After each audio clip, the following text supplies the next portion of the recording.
Good time. We are having a great time. Shout out to Alex's parents for getting me this adorable little mug. It also comes with a top that sits on top of it. I'll show that off later. Anyway, hello. I am Kelsey D. I draw comics. The D stands for dynamite. And today I'm going to be drawing comics. Specifically, I think I'm just going to stick with the Legend of Jamie Roberts tonight. I initially thought maybe I can draw some Vanita and the Demon King tonight, but I had been working on the pencils for that page for the last 2 hours because there's a lot of finicky perspective bits and a lot of lines, and I don't want to bore y'all with perspective and lines. So we're mostly just going to stick with the Legend of Jamie Roberts for tonight.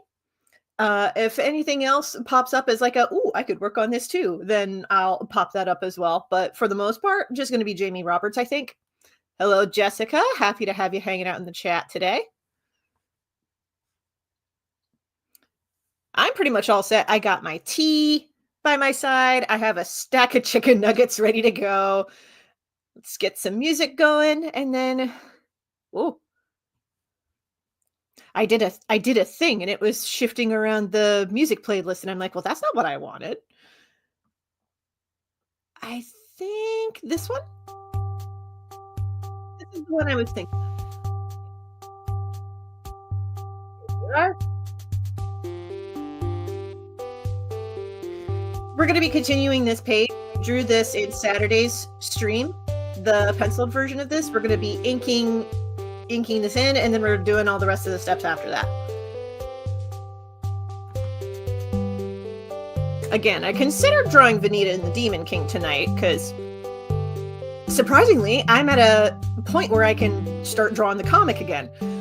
But there's like 2 panels that involve, one panel has 2-point perspective and the other one has 1-point perspective, and that's really annoying.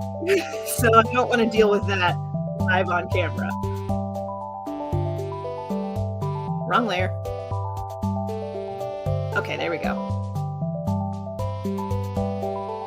That, and the last time that I drew on a live stream anything that pertained to a lot of like perspective and drawing a lot of lines, I heard feedback that people were bored, and I'm like, well, let's not do that.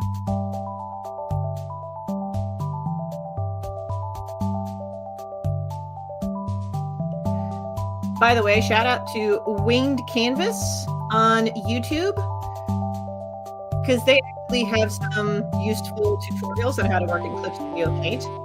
Their tutorial on how to work with perspective tools in Clip Studio Paint. So useful. So glad they made that. Ooh. Oh, Jessica, update on the tablet situation. So I emailed support. I haven't heard back from them yet. I'm going to try to give them a phone call. However, the call center runs on China Standard Time, which means I have to call them at like 9 o'clock at night if I'm going to try to get in touch with their offices. So that's what I'm going to do.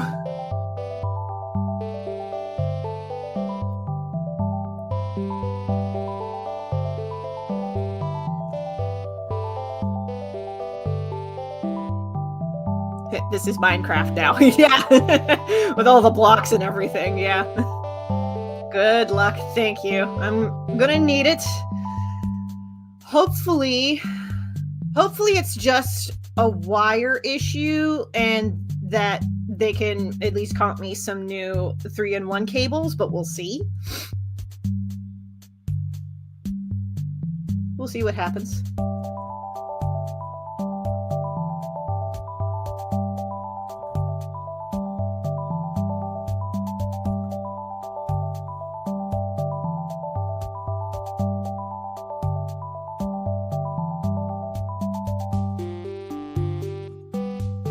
Okay.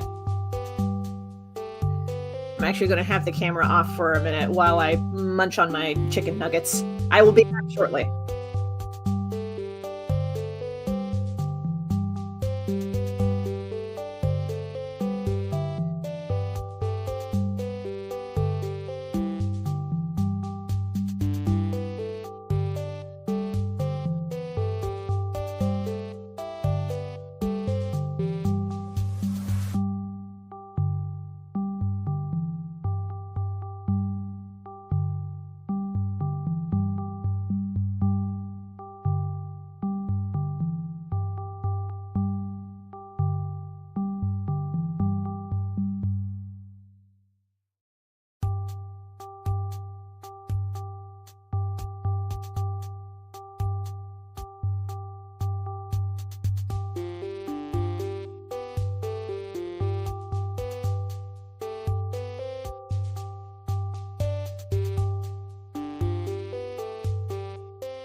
Okay, I'm back on camera.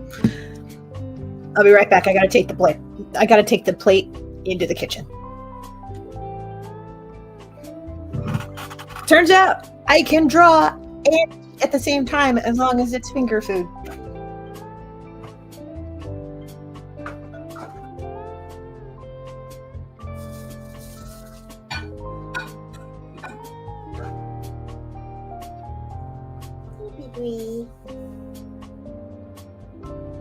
She's on the little old lady mat next to the desk.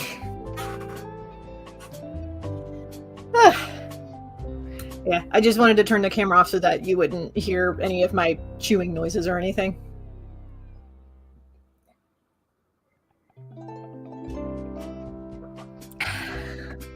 We still got plenty of tea though, so we can keep drawing for a bit. Ooh.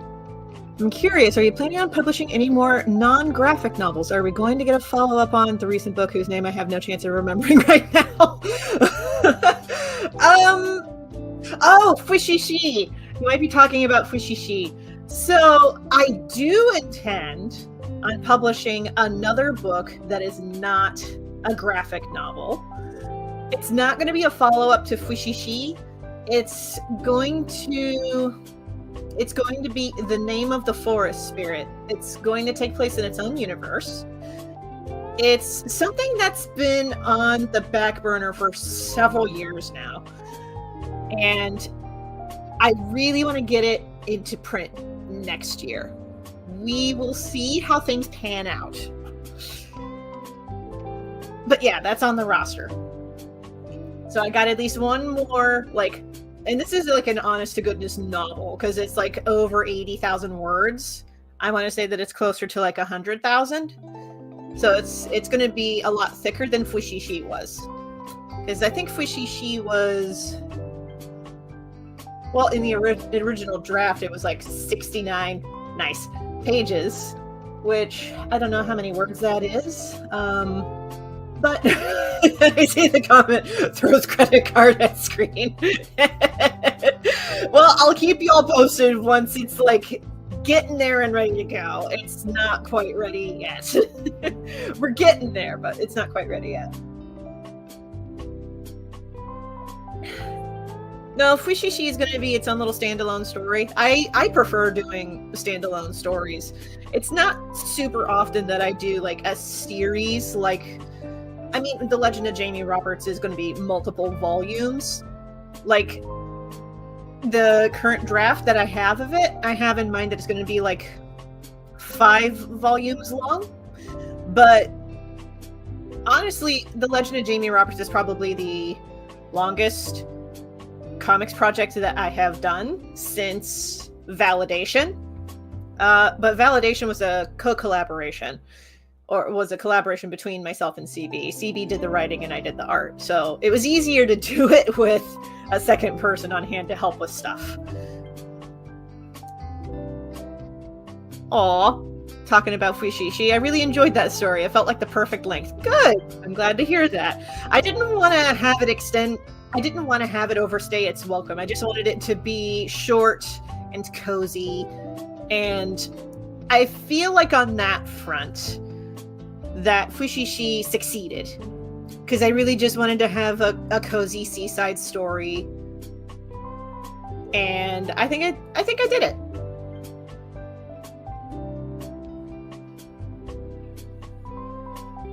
If there's any one thing that I like doing with the stories set in the universe of like Fushishi and Thoughtful Dinosaur is just have them be cozy little stories. Yeah, they have, like, I don't want to say real world references, but probably real world references. But it's like animal people. It's like talking dinosaurs and bird people.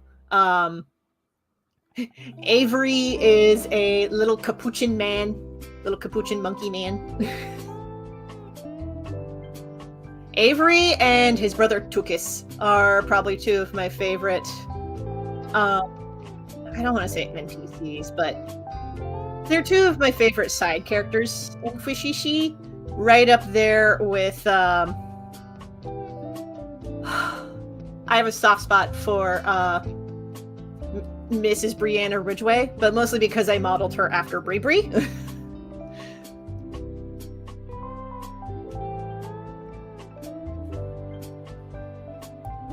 Oh, I see a comment. Hello, Boo Hooligan! Happy to have you join us in the chat today. For everybody who is watching or hanging out in the chat, feel free to lurk while I work on stuff. I don't know how long this stream is going to be. We'll play it by ear.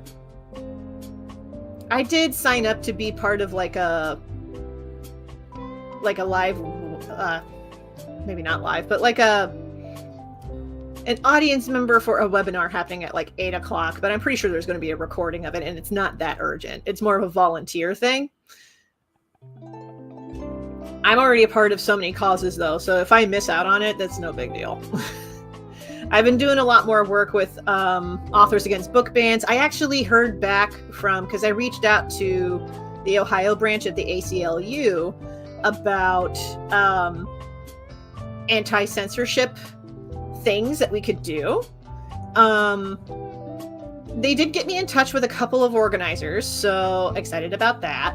I do need to follow up with them on a couple of things, but the fact that there's something is, hey, it's a step in the right direction, you know?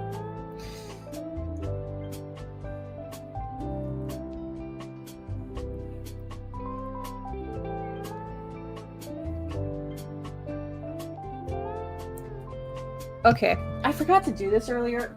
I'm gonna do this now while I'm thinking about it. Oh, Bri Bri is up from her nap. I'm sorry, was I talking too much, madam? I did not mean to disturb your nap, madam. Okay. So the thing that I gotta do is I gotta turn off my app blocker and then get the YouTube chat up on my phone. Cause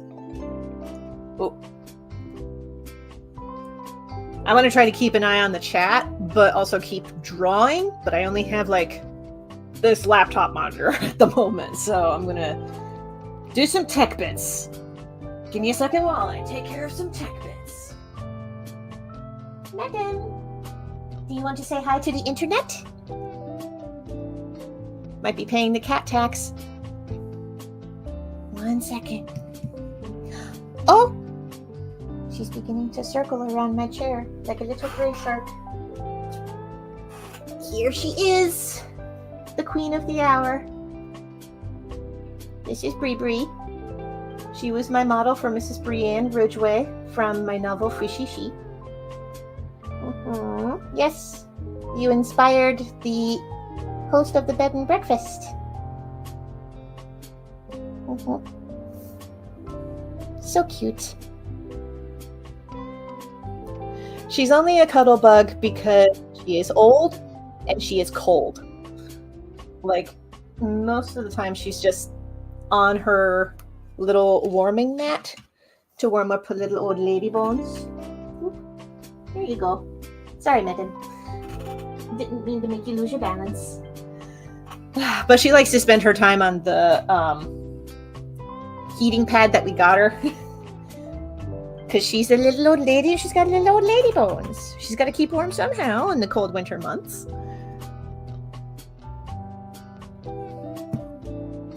Yes, Megan? Might I help you, Megan?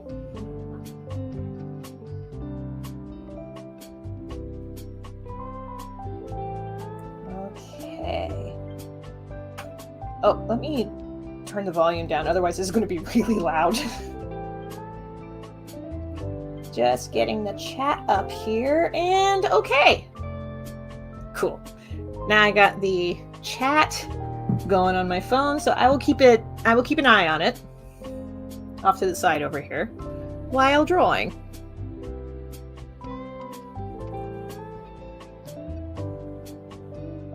But there's no need to feel like you don't have to participate in the chat if you don't want to. I appreciate the folks who do.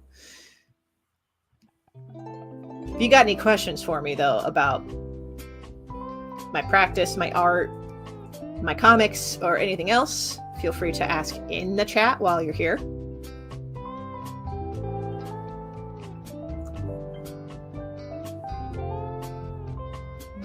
Okay.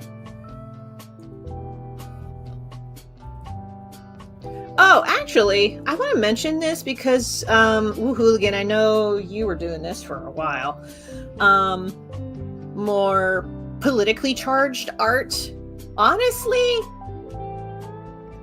this is something I'm going to toy with during my vacation in about a week. But I want to get back into collage. I have the materials to get back into collage, but I feel like if I'm going to be doing any politically charged work, I'm going to be doing it with collage rather than with my comic style, because I have a particular look with my comics. And I tried drawing Elon Musk's stupid face for a political cartoon, and I was like, this... It looks like him, but it also kind of looks like a really doughy Stay Puft Marshmallow Man version of him. And I'm like, I'm just going to make a collage. The collage will get across the idea that I really want to get across. So, political collage. Yes, I actually used to do those a lot when I was in college. In my final, not my final semester, but like my second to last semester, I was part of a drawing course that we were encouraged to do collage a lot, to play around with different techniques. So I did a lot of collage work for that class, and I kind of miss it. I really want to get back into it. So, I just saw your comment. Dexter is really old. I'm gonna guess that Dexter is your cat. Is really old and at that point in his life where he doesn't have the energy for much other than sleep. Yeah, Bree spends like 90% of her time sleeping, and then the other 10% of the time looking around a little confused as to where she is, or waking me up at 3 a.m. being like, "Where's Kelsey?" Which is, you know, not a fun experience to be woken up at 3 a.m. to meow, meow. And I'm like, oh, madam. Oh yeah, I knew your name. I'll be honest, I am much better with faces than with names. I could place your face. Because I know that we had hung out after a Rathacon once upon a time. Oh, hi! Oh goodness, we are graced with the presence of Mooney now. Hold on, you want to get up on camera, sir? Maybe. You want to get up on camera, sir? Can I give you hugs? He's hanging around my lap. Let me see if I can get him up here. Oh goodness. Come here. Oh, such a cuddle bug. Look at this handsome lad. This is Mooney Vegeta Muser Peterson Crawford. We like to call you Goblin, because you can be a little goblin. See? See, he's being a little goblin right now. Okay, I'm going to set you down now. Nom, nom, nom, nom, nom, nom.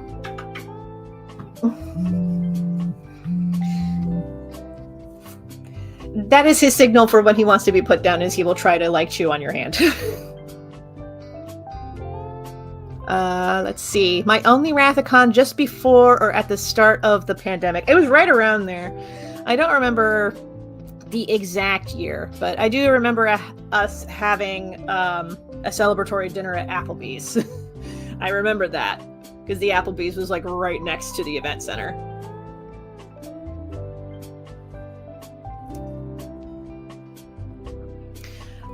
Which, I'll be honest, I'm not sure I'm going to be coming back to Rathacon in 2025. We'll play it by ear. If I can get back, then I will go. But I think, honestly, next year I mostly want to just keep it to zine fests and shows that I have done well at in the past. Like, I don't really have the means to risk going to new shows. Not even splitting a table with friends. So like next year I won't be going to AwesomeCon. Sorry DC folks, but just AwesomeCon is too expensive for me to fence it. I can, I think, do SPX if SPX will let me back in. But SPX is a lottery-based acceptance. So this year I didn't get a chance to go because I entered my name in the lottery and my name was not drawn. So it happens.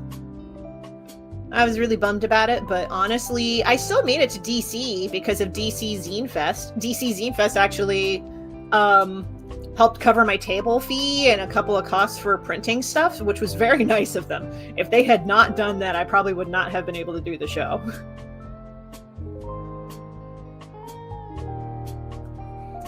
So yeah, shout out to DC Zine Fest. If you are a zine maker or a mini comic creator or just going to DC Zine Fest sounds like a fun time, I highly recommend it. I also recommend reaching out to them if you need financial aid to go, because they are willing to work with you on that.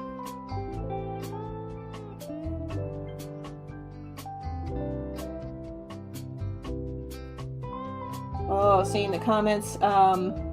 Sam was wanting to do more cons, but hasn't because of the pandemic and then a chronic illness in the past few years. That's rough. I'm sorry that you have to contend with that.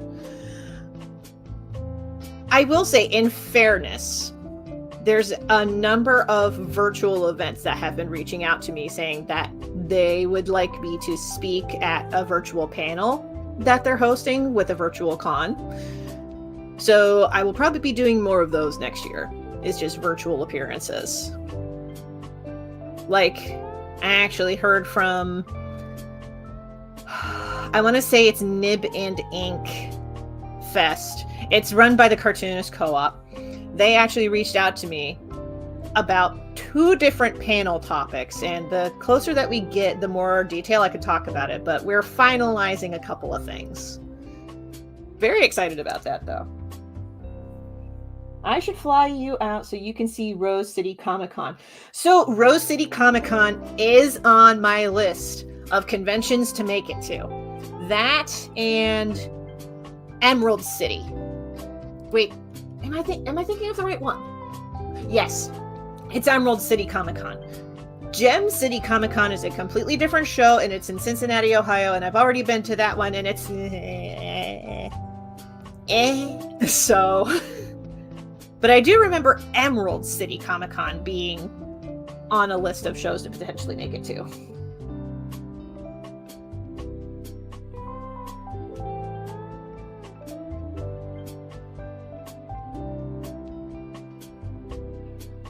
Oh, actually, Sam, your comment reminded me about when you said that the pandemic and the chronic illness started right after finishing your Kickstarter for book 2. That actually reminds me.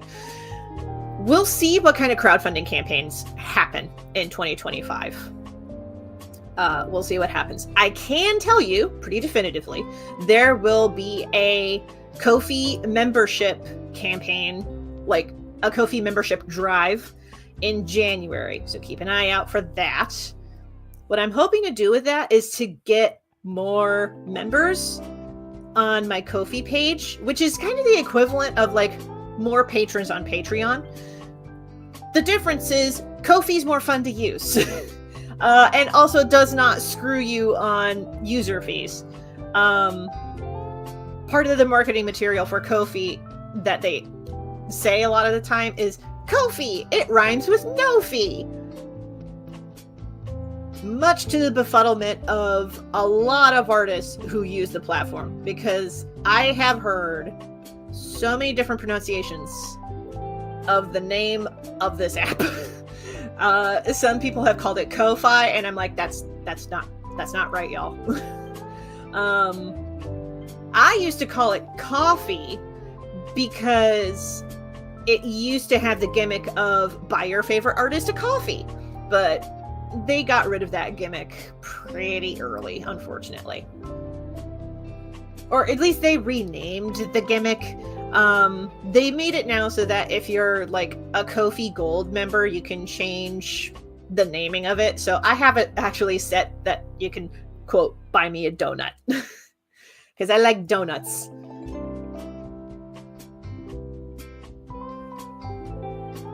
So that's why I do it that way.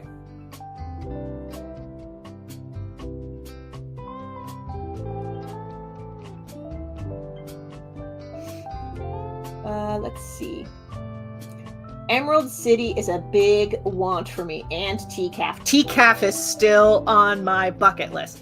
For folks who don't know, TCAF stands for the Toronto Comic Arts Festival. I really want to make it to that one day. I finally have my passport all sorted, so I am one step closer to getting to TCAF. Sam did not know Ko-fi was doing recurring memberships like Patreon. Oh, they've been doing it. They've been doing it for years. I don't remember when they started offering that, but it's been a feature for a while. I want to say since before the pandemic, because I want to say that I was getting memberships like around the pandemic, but I really have to double check the timelines on that one. Of course, memberships might be a thing if you're on Ko-fi Gold, which is what I use. Ko-fi Gold is like a once a year fee to use it. It's less than $60. That's why I put up with it. But doing that means that you can have a way bigger online store. And it means a bunch of other little features. But that's the first thing that comes to mind, is that you can get a way bigger online shop if you become a Gold member.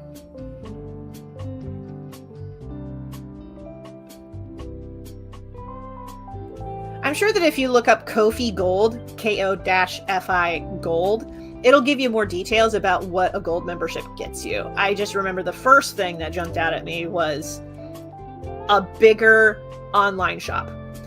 And that, for me, was important, because while I do have an itch.io page, it's not nearly as robust as my Ko-fi shop. My Ko-fi shop has a lot more stuff to it.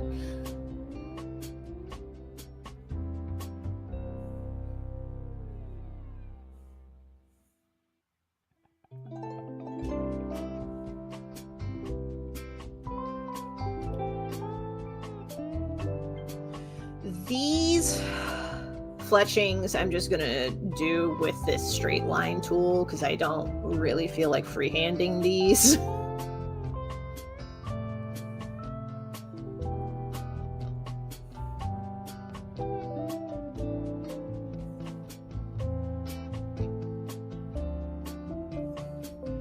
Go. If there's any one hobby that I really want to get back into, it's archery.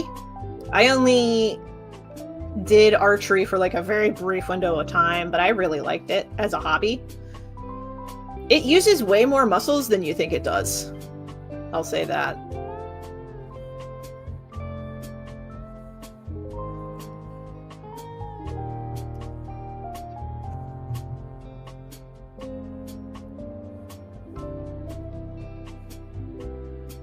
Cool, I'll check out Ko-fi. My online shop went down a couple months ago and got deleted by my vendor because I was sick and didn't notice when my debit card expired. Oh, that super sucks. Yeah, I hope you get something figured out. But yeah, highly recommend using Ko-fi for a shop front. It's honestly pretty robust. Relatively easy to track shop orders too. You just got to remember to go in and mark them as shipped whenever you ship them out. Because that's the thing that trips me up, is sometimes I forget to do that.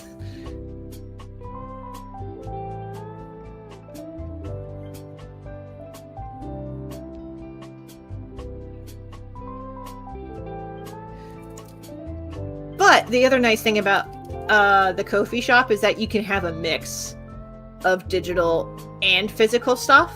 It's not just one or the other.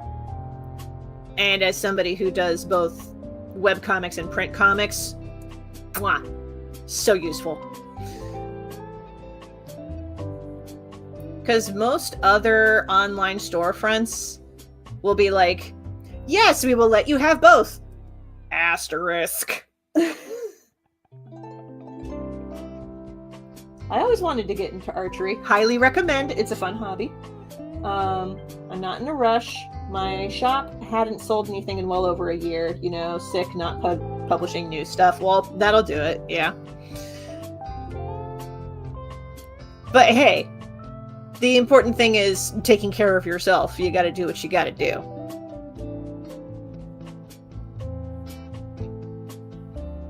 I was wondering why I was not hearing much from you, though, but that would explain it. I was like, Hooligan's been really quiet lately, and that would be why.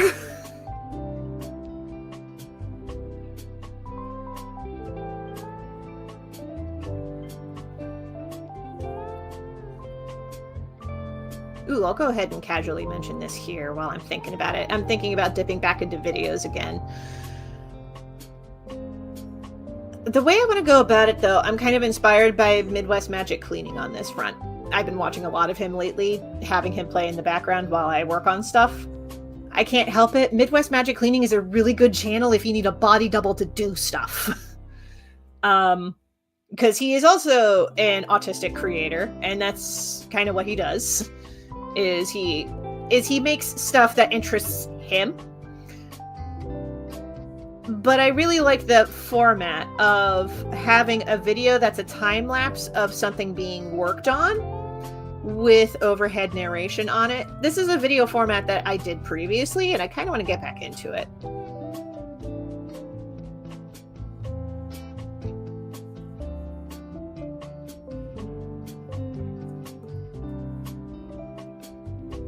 Because I remember the last couple of videos that I did before I just kept to live streams were time-lapse videos with overhead narration on them.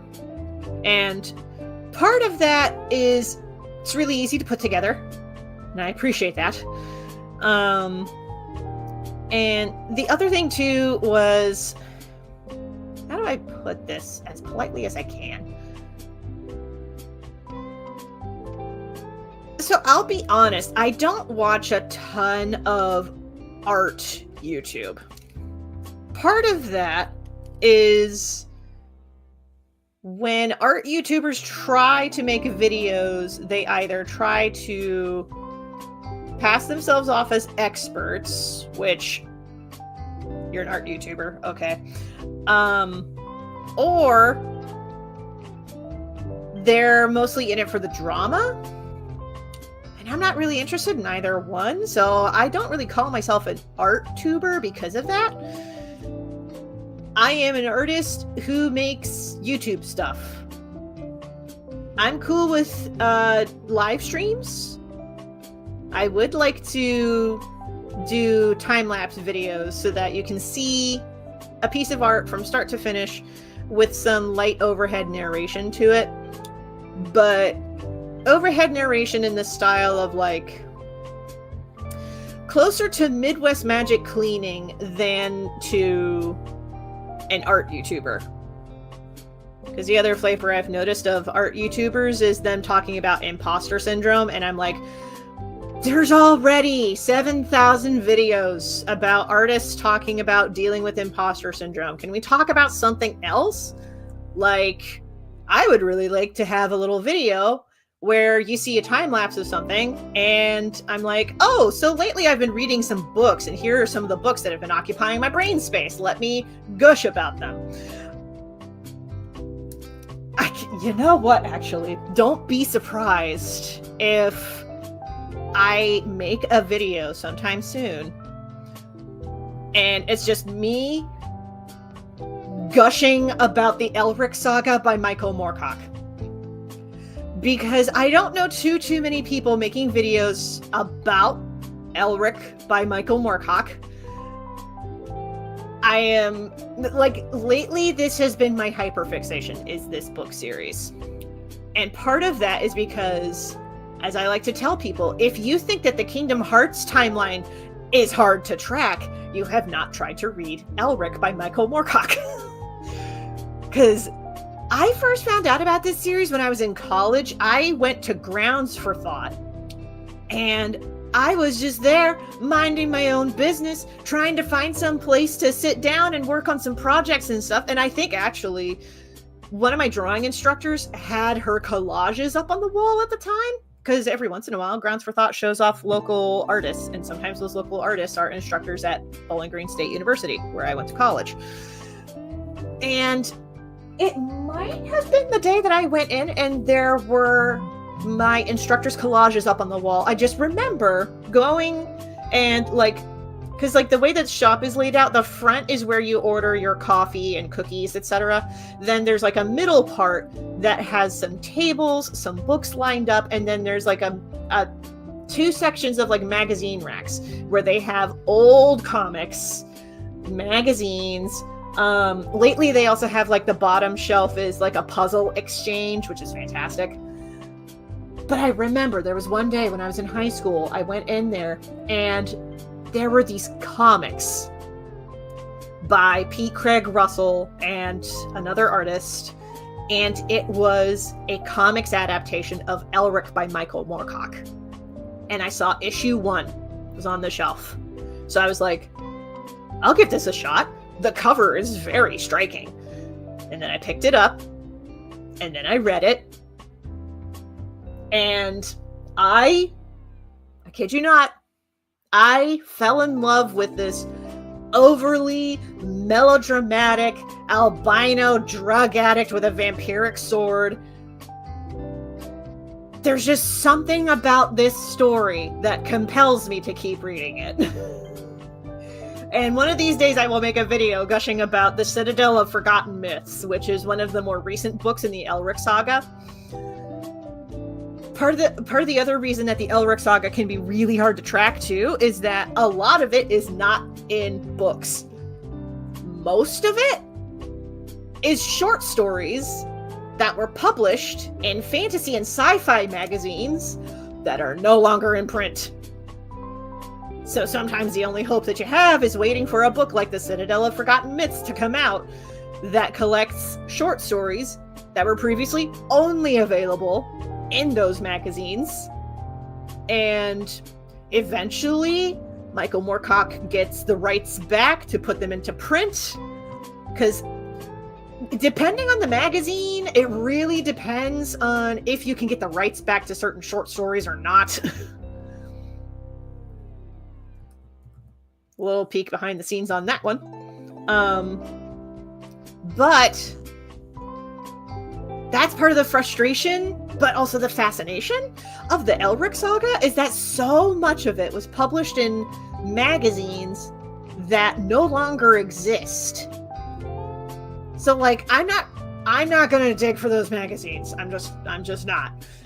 I'm honestly happy that I found the novels that have been out of print since the 90s. There's actually 2 books that I have on the shelf in the other room: The Fortress of the Pearl and The Revenge of the Rose. Those are both Elric saga books, and I have them sitting in the other room. I'm very excited to read them. The other thing about the Elric saga is that you don't have to read them in chronological order, which, thank God, it would be such a nightmare to try to read those books in chronological order. Because release order is not chronological order in the story. To add another layer of confusion to the Elric saga, I'm just like, why? Why, Michael Moorcock? Why are you like this? I am fascinated and frustrated by this book series.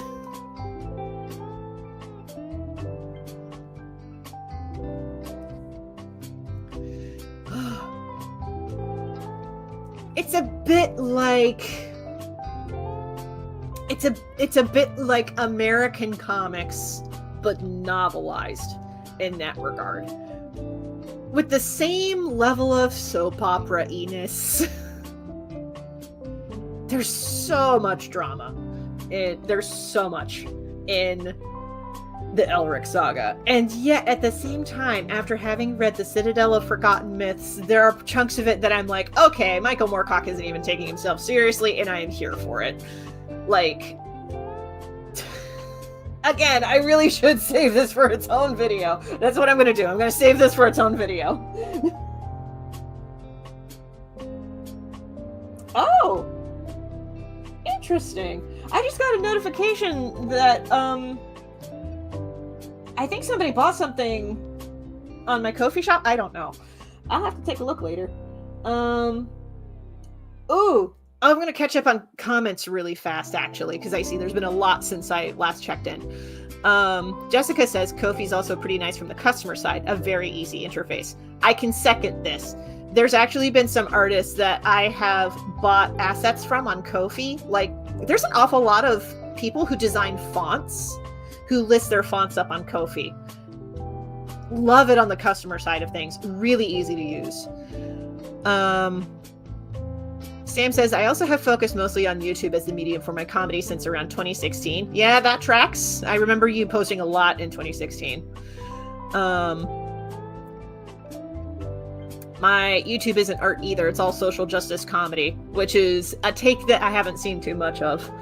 I read most of the first Elric, not sure if I finished it. I understand. Michael Moorcock's Elric saga has a lot of very purple prose to it. I totally understand if you're not able to finish it. Like, Citadel of Forgotten Myths took me a while to work through, mostly because I had to take breaks. Because I was like, oh gosh, this is a lot. If you find some time, I'd love your thoughts on my one autism video. It quickly became my most popular, though it is 3 hours long. You know, we'll see. Because I'm not intimidated by 3-hour-long videos. I watched a video from FD Signifier about the Drake and Kendrick beef, and that was like 3.5 hours. For a while, I was regularly watching Critical Role, and those episodes are anywhere between 4.5 and 5 hours long. Some of them as long as 6. So long YouTube videos don't intimidate me.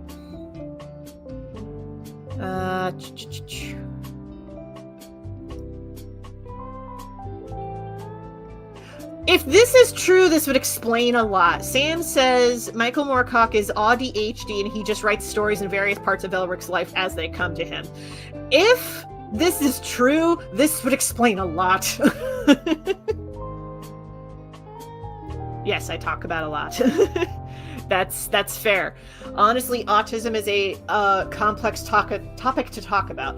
I still need to watch the H Bomber Guy video about vaccines and autism, a measured response. Because there are jokes and things that he makes in that video that get referenced in future videos. I've seen his video talking about the Roblox oof, which tangentially became a video about Tommy Tallarico, a fascinating individual, if I say so. And then I saw his, this was one that did not intimidate me, but it took me like 2 days to watch it all the way through, I think. The H Bomber Guy video about plagiarism in YouTube. That one's a long one, but I remember when that first dropped.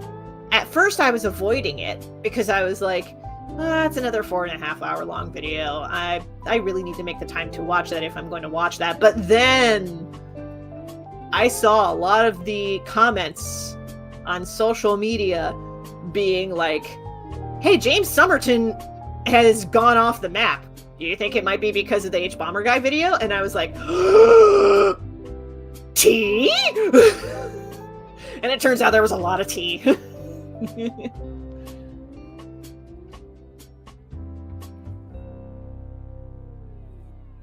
Because the second half of that 4-hour long video about plagiarism in YouTube was just about James Somerton.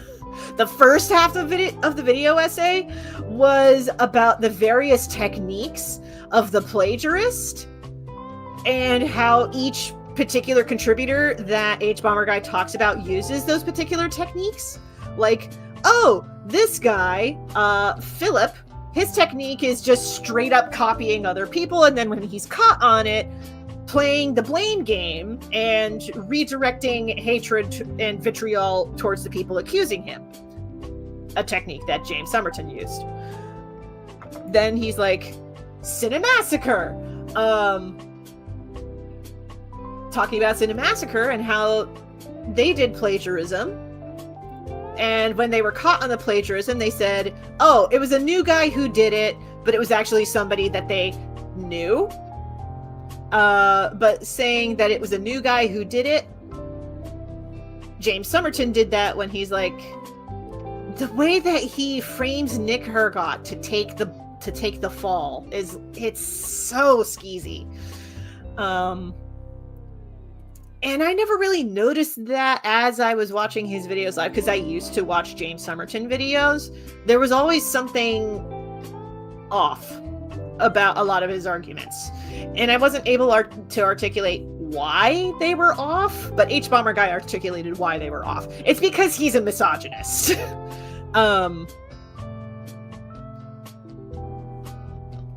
Yeah, I mean, there's a lot of things about James Somerton that were, like, hugely problematic, but a good chunk of them are just that he really does not like women.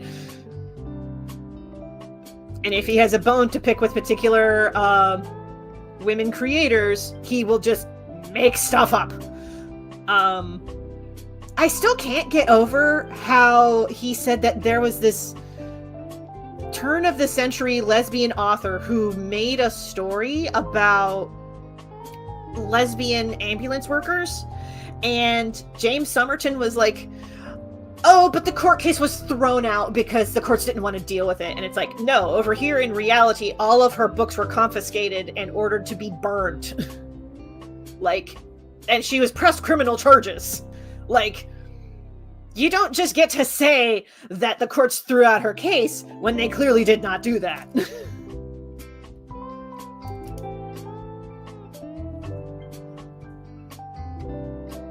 It's wild.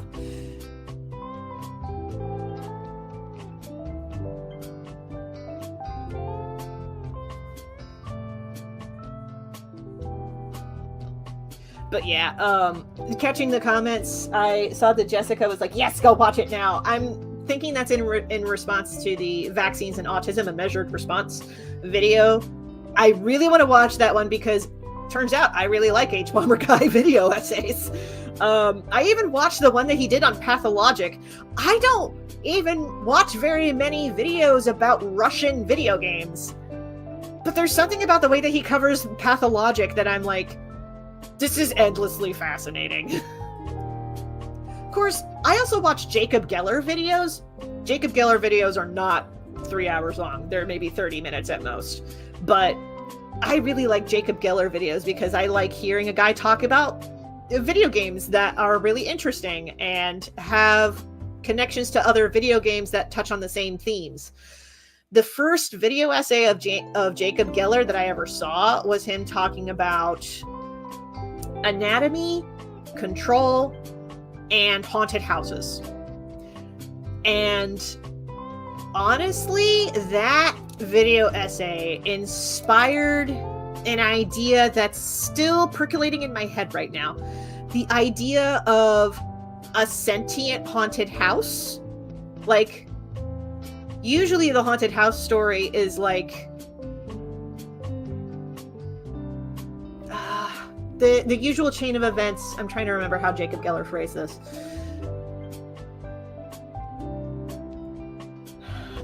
Usually it's the house is haunted and so the house is abandoned.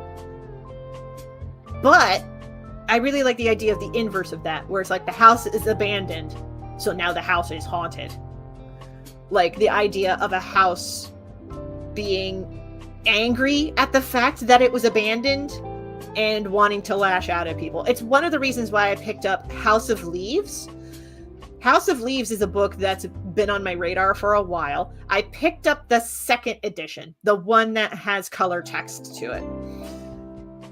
House of Leaves is one of those books that will never be adapted into a movie or a podcast or anything else. It is a novel specific to the novel format, because there are things that you can do with book formatting that make it endlessly interesting. Like, when the text is like, there was a hole in the wall, suddenly inside of the text itself, there is a square space that is a hole in the text. Or like the way that the word house is offset just right throughout the whole thing. Like, all of the text in the book is like same kerning, same spacing between the lines, same everything. But the word house, every time it pops up, is always just off the kerning or just a little bit like more graphic. Like, there's always something about the word house that it does not sit properly with the rest of the text. I honestly love when books do that kind of thing.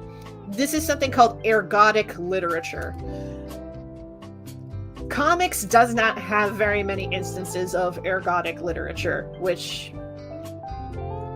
I feel like if comics did dip into the ergodic literature side of things, it would make things more interesting. Probably the closest I can think of would be I'm trying to remember the name of this series. But it's a collection of letters that are exchanged between, I think the main characters' names are like Griffin and Sybil or something like that. But it's a collection of letters, and you can actually like turn the page and you can actually physically take the letter out of the envelope and read it. I hesitate to call that a comic though, because like while it is images in sequence, that would really be stretching the definition of a comic.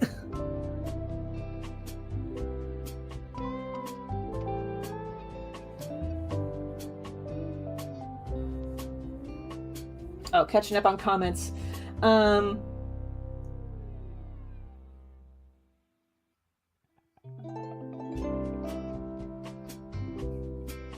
the rambly kind of autist. My nephew is the keep quiet kind. I talk to myself a lot, so I understand. I don't play the games, but I watch Geller and H-Bomber on games because I enjoy their media analysis. Same. Go right on in as the kerning talk started. Nice. Yeah, hi Saphronia Maple. Yeah, you caught me at just the right time as I was ranting about how the kerning is slightly off of the word house in the word House of Leaves, in the novel House of Leaves. Yep.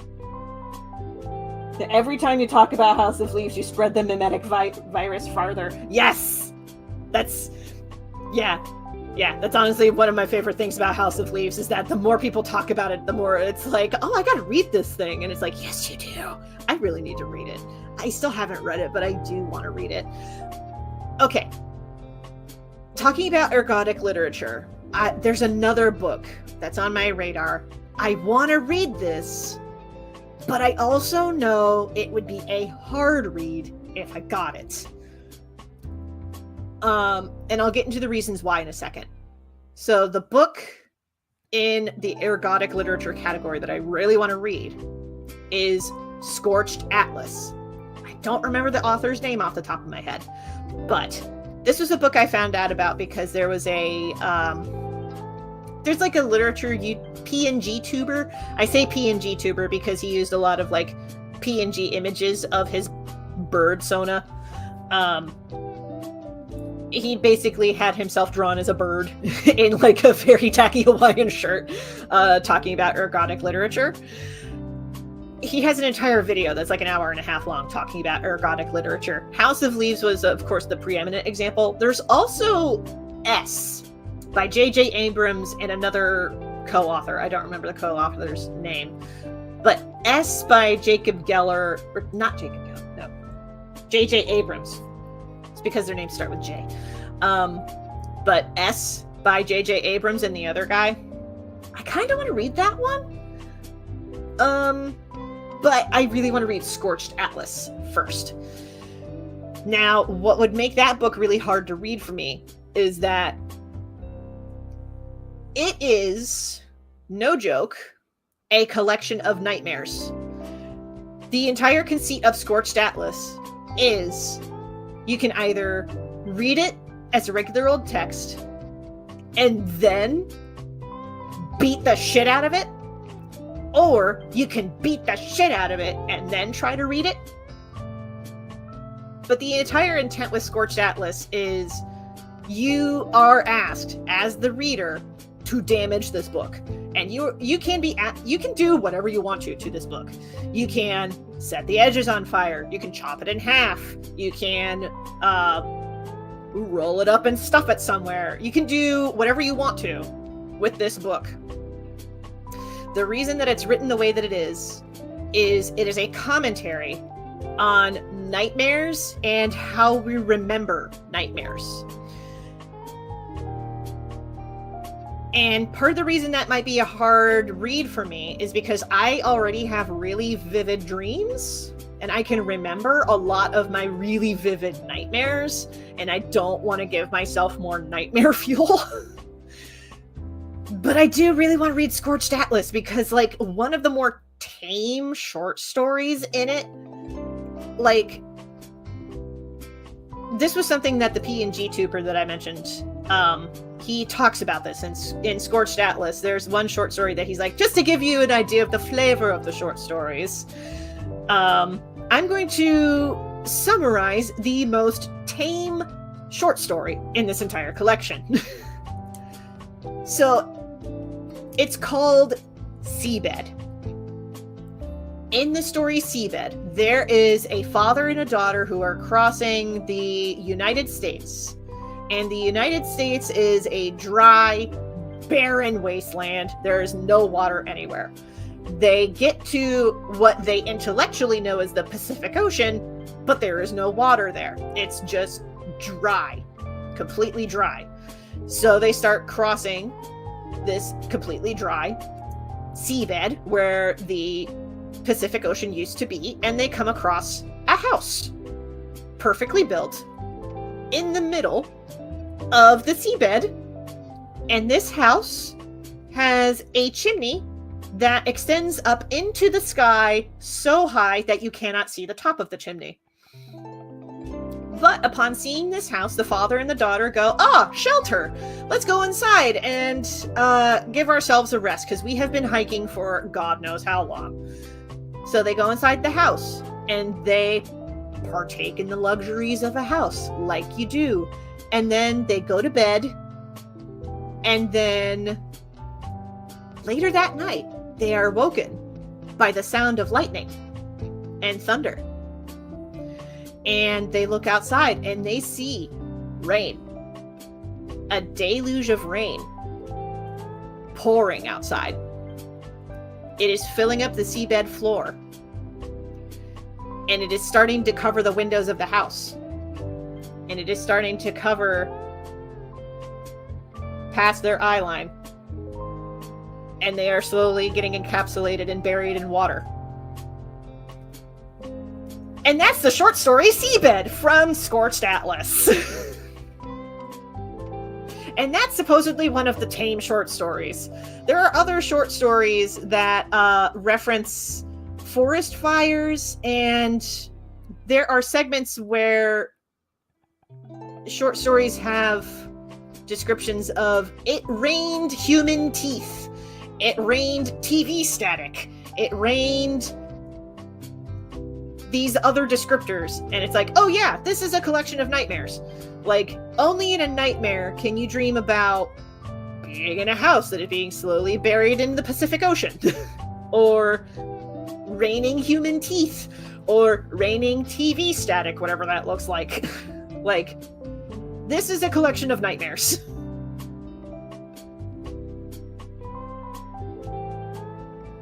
But there's something about it that I'm just like, I really want to read this book.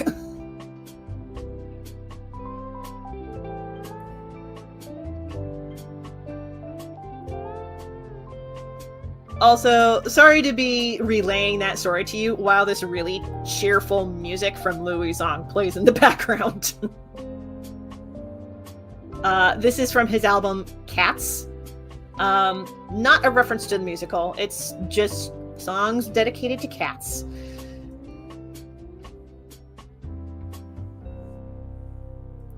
But yeah, really want to read Scorched Atlas. There's also a ergodic literature novel written by Vladimir Nabokov.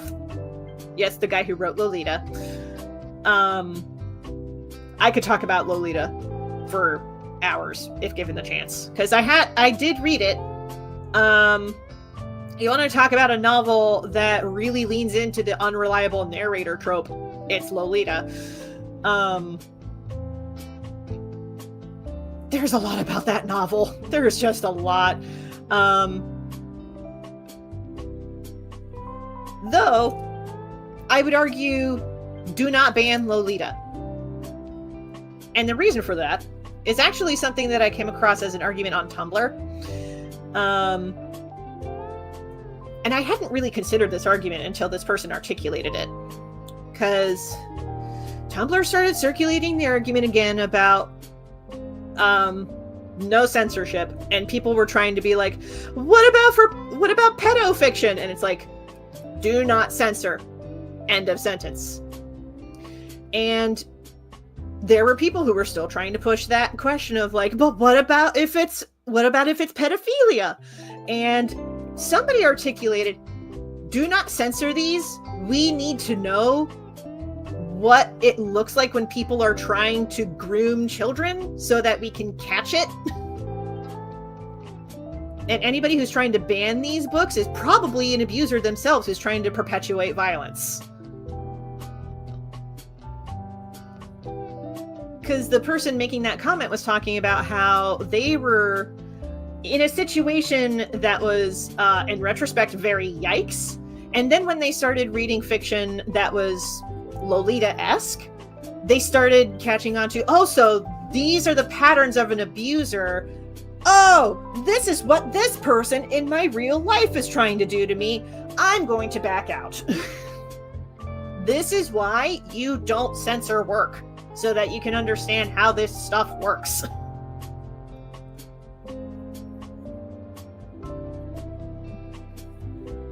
That's my argument.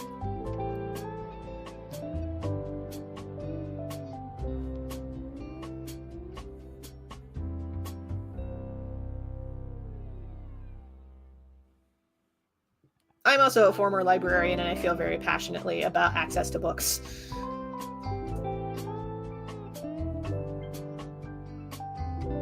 There's a reason why in the next year I want to do more volunteer work with my libraries. I'm actually getting more involved with libraries for the people. Might put a link to that in the community tab later. We'll see. I did post pictures of Bree in the community tab the last time that I did a live stream. So if you want to see those, that's in the community tab on YouTube. Because Bree likes to sleep on her little old lady mat next to my desk. And she often takes different little shapes. I have to check the photos again. I'm pretty sure one of the photos has her in a pose that I like to call the shrimp, because she looks like a little shrimp when she curls up in a certain way.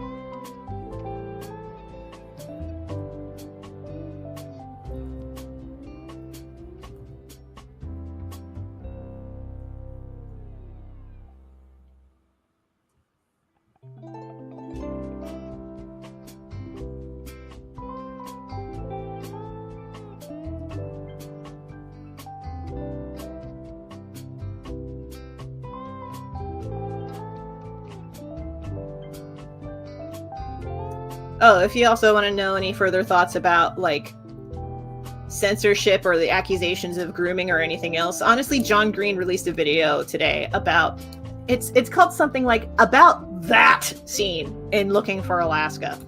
Because Looking for Alaska is a book that he wrote that is it's one of the most banned books in high schools in the United States. Because there is one page with a sex scene that is written in... And I read Looking for Alaska, so I know which scene this is.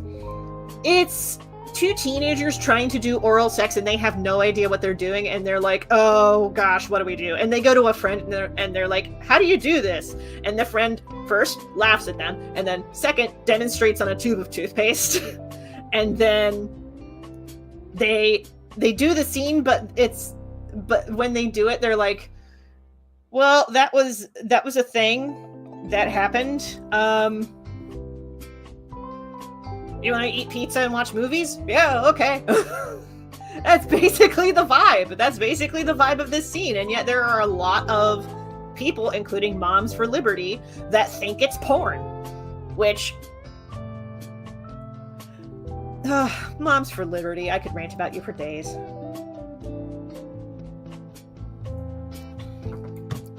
The name is an oxymoron. That's my only comment that I'm going to say about it right now.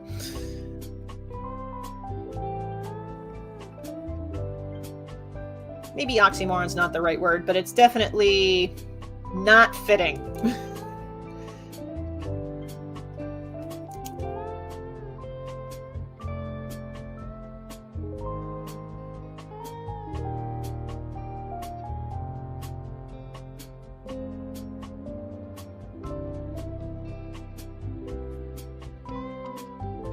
Let's see. Those who ignore history. Yes. I'm reading Sam's comment. I saw someone trash talking about Lolita and said the narrator of the story prefaces it by saying it's about a sick, abusive shit. Which, from what I remember of that story, it's been years since I read it, but I don't remember there being a preface to it. But it definitely really leans into the unreliable narrator trope. Now, the other thing about Lolita is that it was adapted into a film by Stanley Kubrick. I have not heard anything positive about the film adaptation of it. And to my understanding, the film adaptation of Lolita misses the point. It misses the point, like, in the film and also, like, in real life. Which is very unfortunate. But I found out about that because, Maggie Mayfish actually did a video talking about The Shining versus Lost Highway.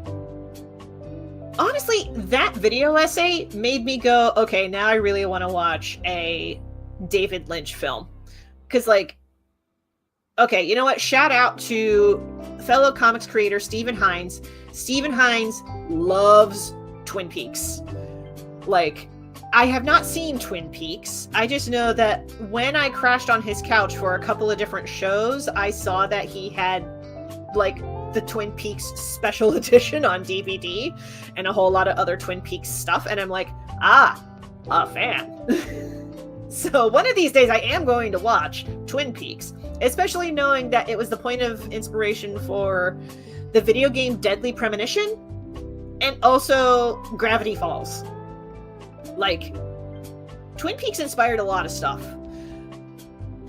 But it's also my understanding that Twin Peaks is probably the most logical, quote-unquote, of the David Lynch properties. But that's probably because there was a co-writer on the project. It wasn't completely David Lynch. But Lost Highway, honestly, seeing Maggie Mayfish's commentary on Lost Highway made me go, okay, maybe I could watch this movie. It would not be an easy watch, but I do kind of want to watch it.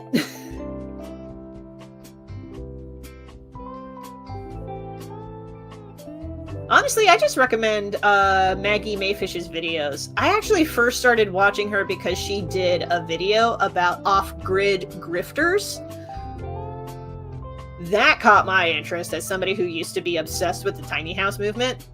And she only mentions it in passing in that video, but she more talks about people who sell the idea of going off-grid being something totally legit and that anybody can do, when really going off-grid requires a lot of capital, which is something a lot of people don't like to own up publicly about. But yeah, honestly, that video essay covers it in such a way that I'm like, man, this is fascinating.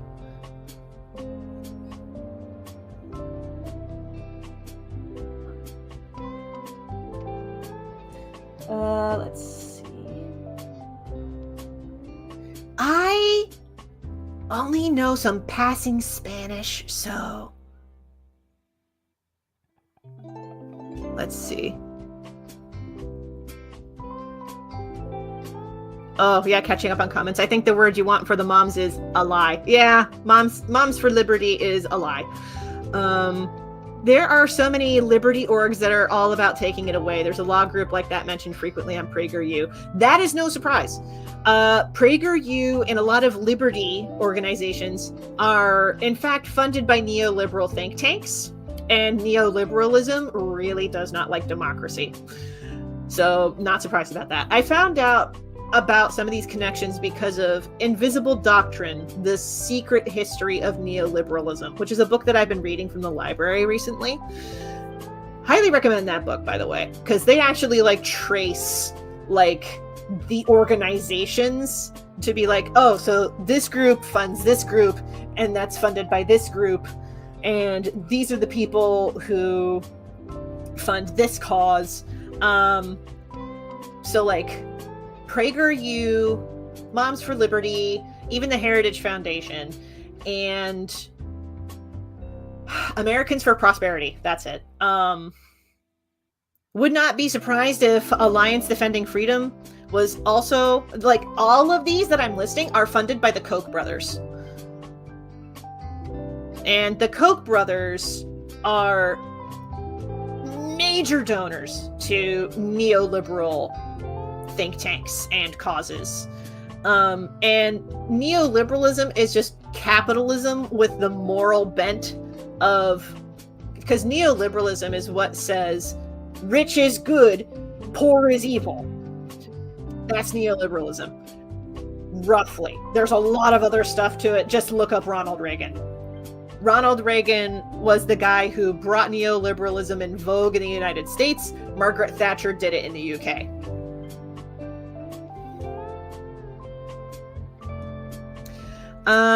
So I see a comment from Tony Montana. I only know bits of this because I only know bits and pieces of Spanish. I am so sorry. But keep it civil. That's all I'll say.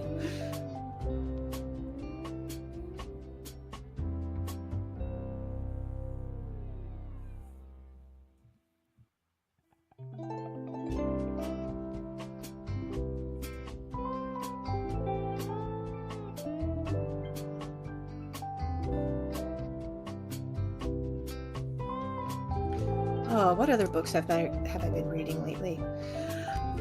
I started a new graphic novel, The Witch's Wings and Other Stories, it's actually a graphic novel continuation of Are You Afraid of the Dark from Nickelodeon. I picked it up because I met one of the contributing artists to that, because it's a collection of 3 short stories. I met one of the contributing artists at A2CAF this past year, which, thinking about the year in review, A2CAF and Genghis Khan were 2 of the best shows that I have done this year. Love them both.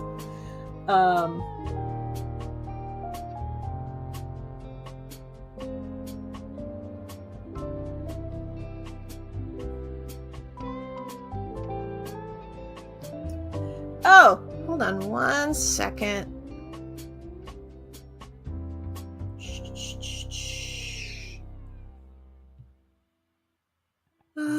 Dude. One moment. There we go. We like to keep the comment section tame. Like, this is my living room. Don't shit on my couch.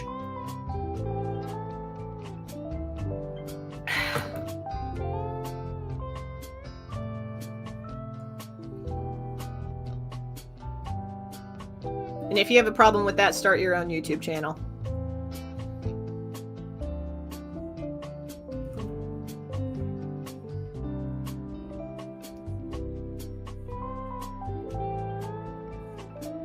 because I don't have patience for that.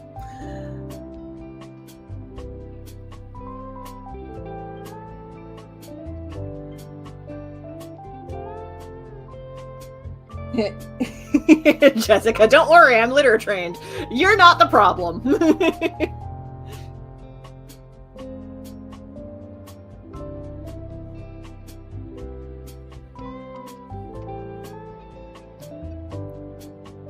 Other books I've read recently. So I'm actually reading Care Work. And I know this author's name off the top of my head, but I cannot pronounce it for the life of me. I am so sorry. But I first heard about Care Work because of a couple of reading lists that I had come across a few different times. Highly recommend Care Work. So far, it's been a good read. Particularly if you're interested in disability activism or even just caring about people with disabilities. It's a very good book. Been reading that one. I really need to catch up on it. It's been a while since I read it. Citadel of Forgotten Myths, which I really want to save my energy for that for its own separate video because I could talk about it for days. I have, in fact, talked about it for days with my roommate, Alex. She has the patience of a saint. Thank you, Alex. Mooncakes by Wendy Zhu, I want to say. It's Wendy XU. And Suzanne Walker. It's cute. It's a middle grade graphic novel. It's cute.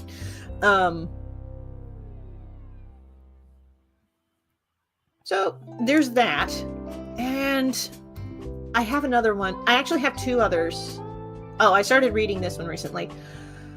All Indians Do Not Live in Teepees, parentheses, or Casinos. I picked that up because I've been reading a lot more books on Native American issues in the last decade. It honestly started when I did Native American studies when I was in college, and then went to Navajo Nation for like 3 weeks. That was life-changing, was going on that trip. There's a little part of me that does want to go back to Navajo Nation. I don't know if I would do it as part of that trip or not. I don't know if they still do that trip. With the folks that I,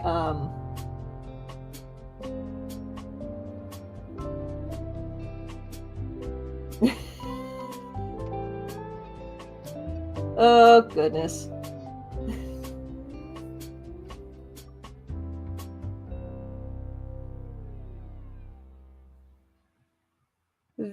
This conversation happening in my chat right now. I'm gonna keep an eye on y'all. Keep it civil.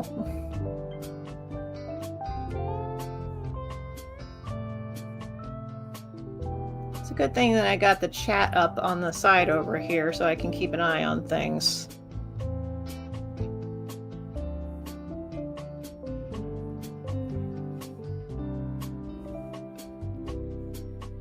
Once this track finishes its loop, I'm going to change the music, because it's been sitting on this track for a little while.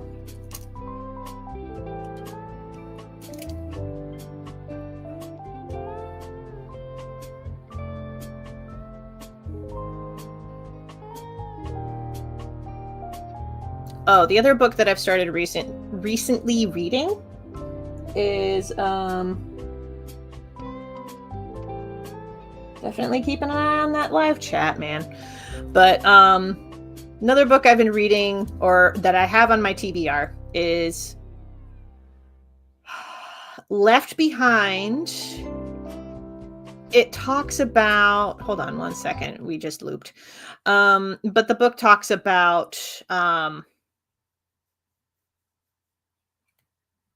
places left behind after the capitalist pattern of boom, bust, quit.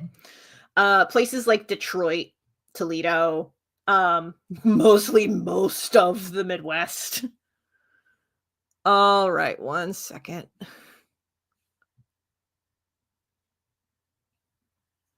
Oh, this chat is the type I usually see in the 12-hour ambient tracks with ads. Oh, gotcha. Okay. Well, let's do this.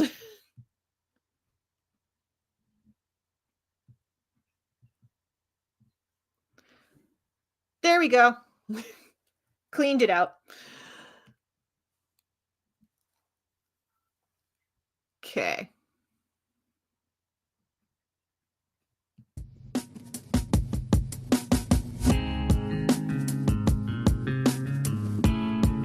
Thank you. Yeah, no problem. Yeah, I wanted to keep an eye on that, but it was starting to get to a point where I'm like, oh, hello there. Do you take requests? It's okay if you don't. I usually don't. If I ever do a charity stream, I will. But for a stream like this, I'm just catching up on producing my comics. Usually that's what I do in these live streams, is I just work on my comic project that I have running. Appreciate you asking, though. But if I ever do a charity live stream, that's when I would be open for requests.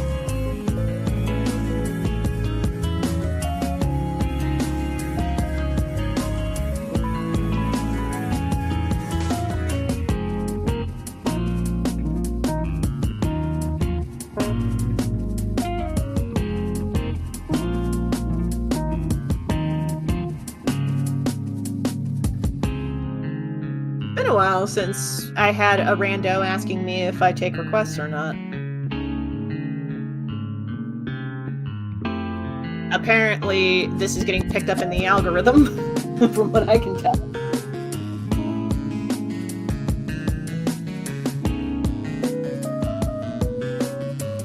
Because if I'm starting to see comments about random-ass drug deals and people asking if I'm taking requests, it's like, something about this is picked up in the algorithm. I don't know what.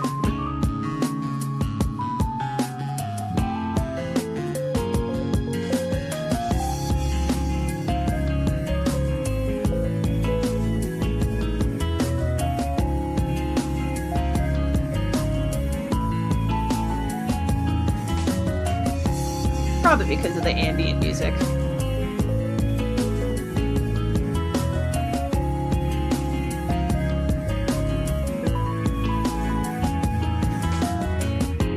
But hey, at least the inks for this page are just about done, so yay for that.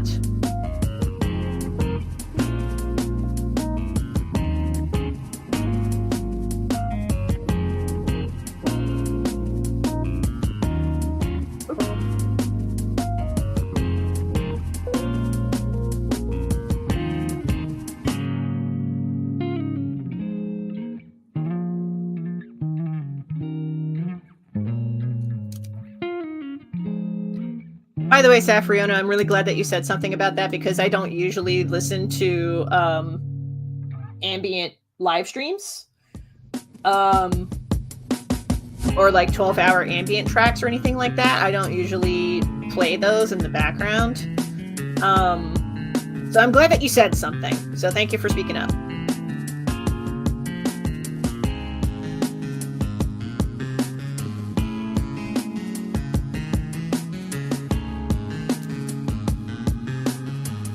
Those weren't the worst comments I had ever seen. I've definitely seen worse, but they were enough to make me go, you know?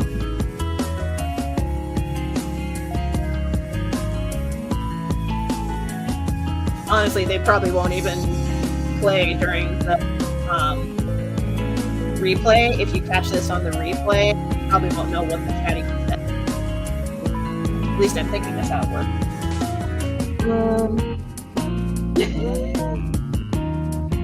Oh, you might be thinking of Janie and Thomas. Daniel's the blonde.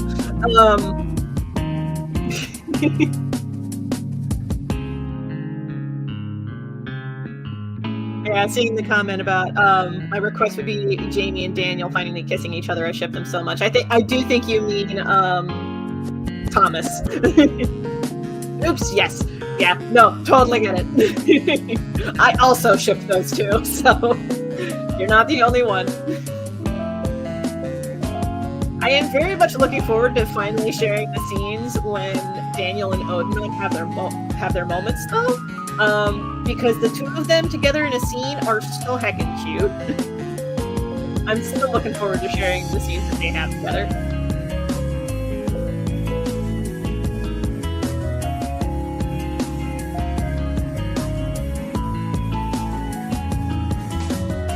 I'm at a point in the script because the script, I am working on the script like well over a year in advance at this point,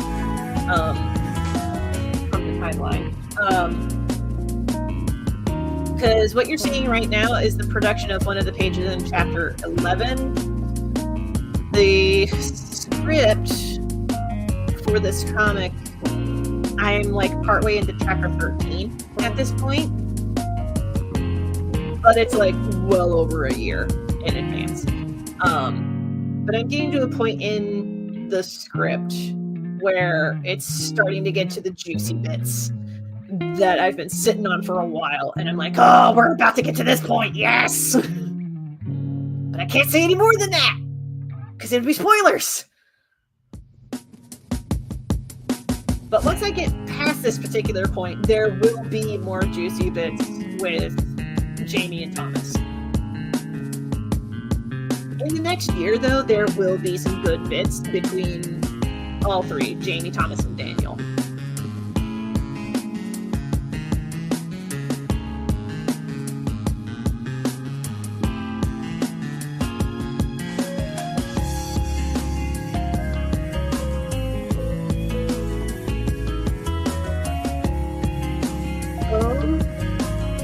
Nothing done. That's all. Now we just gotta add the shadows. I usually add the shading person, then I do color flat. Yay, this is my favorite comic and I don't want it to end. I'll tell you this much, it's not going to be ending anytime soon. It's got at least another... I really have to do the timeline on this one, but I'm thinking it's going to be well over 6 years. We still got another 6 years of this comic to do. But thanks for the non-fentanyl chat. I'm going to pop. Take care. Fair enough. Thanks for joining us for as long as you have, Sam. Yeah, no, that was a wild chat that happened there for a minute. I'm glad that I got rid of those comments. So let's get some shadows in here, because I'm still feeling pretty groovy. Still feeling like I could draw live for a little while. I might make some more hot water for tea though. The tea is running kind of low. We will see.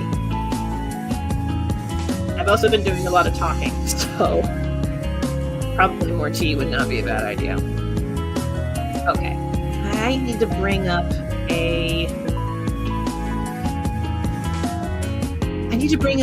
comic page that is not public yet in the upper right corner, but I mostly need to get it for a lighting reference.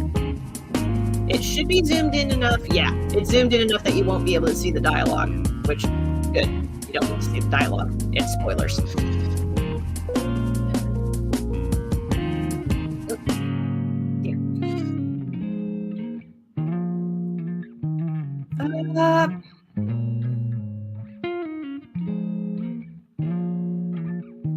Another page. I need to zoom in just right that you can't really read the dialogue. Okay. Got it.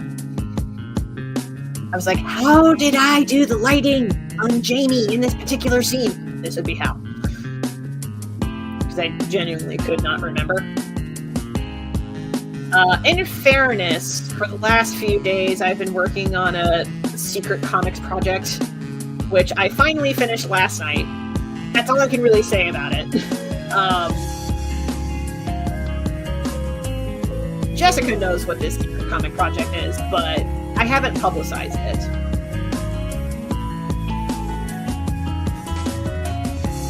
I might make it available for my other patrons on Ko-fi, but we will see. Because it's so unlike other comics that I have done.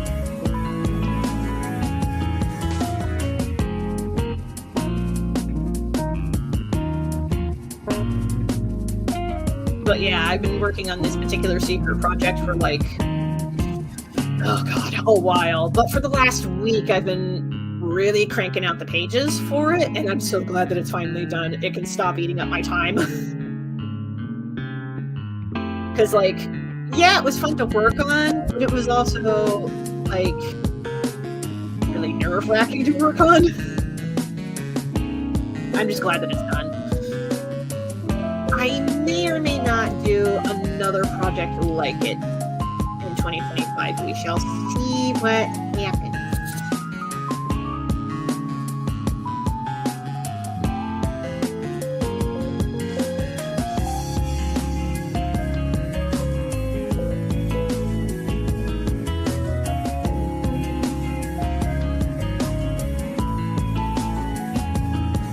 So good! Yeah, I'm so glad that you like it. I am going to keep an eye on Itch, though, because itch.io hasn't immediately paid me for it yet. We'll see what happens. I'm going to give it like a week, and then we'll see. So I've made a couple of sales on that particular comic already. But that was when I had a particular payment setting in place, and I recently updated it, so we'll see.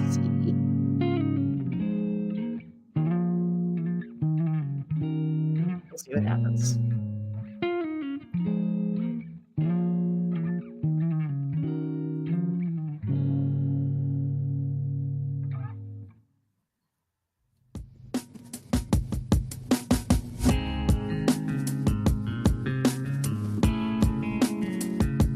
Oh, Jessica, I did see your comment earlier when I mentioned contacting support about this new particular tablet that I got.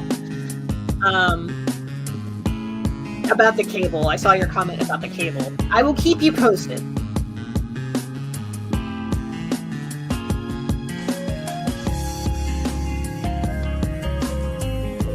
Actually, I might be able to stream at least until 9 o'clock, pending. Because I see that it's like almost 7:45 Eastern Standard as this is being live streamed. When you're catching the replay, it's going to be something totally different. But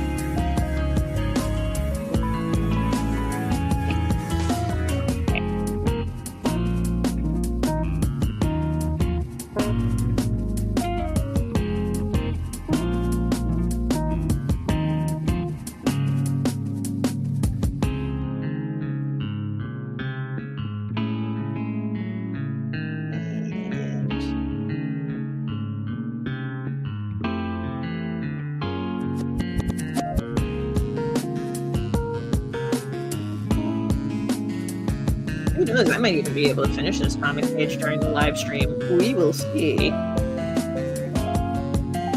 Most of the steps are done. At this point, it's just coloring the thing.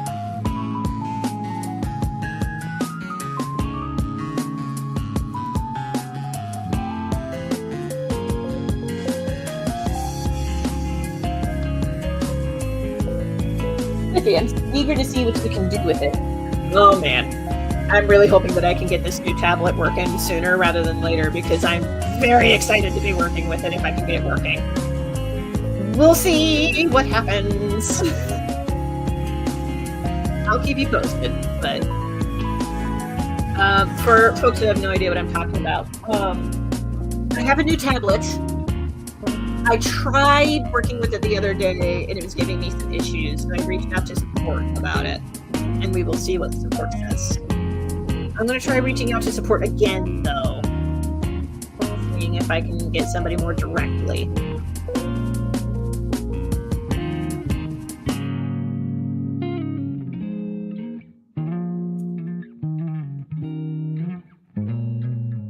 Oh, talking about media watched or read recently. I told Alex that we would do this during their days off, during her days off, and then we just didn't get around to it. But hoping that sometime in the next week I can finally introduce her to Tokyo Godfathers. It's such a good movie. Oh my god, it's one of my favorite Christmas movies. End of sentence. It's so good. If you have not seen Tokyo Godfathers, you can watch it for free on like 3 or 4 different platforms right now. It's fantastic. Highly recommend. Go watch it.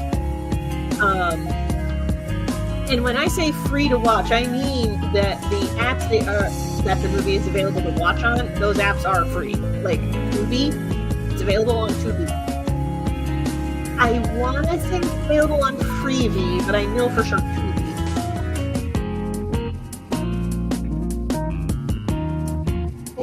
By the way, I love seeing my commissions up as examples. I always have a giddy, that's from me moment.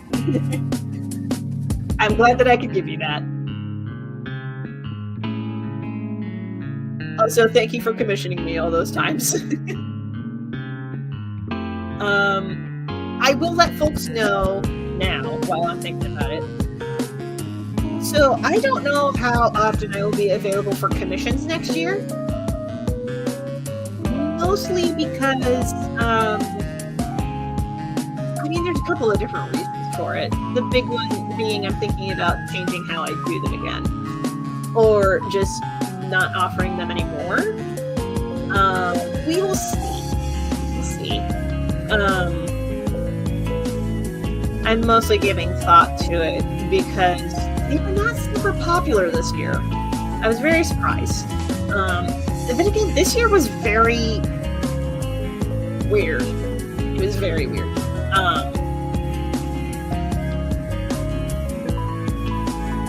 Like crowdfunding, very strange this year.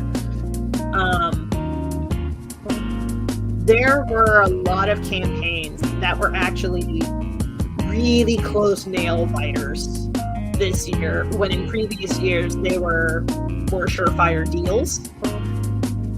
And a lot of that is economics, but I'm also wondering how much of that is because of social media being a dumpster fire. Because social media being a dumpster fire is definitely not doing anybody any favors.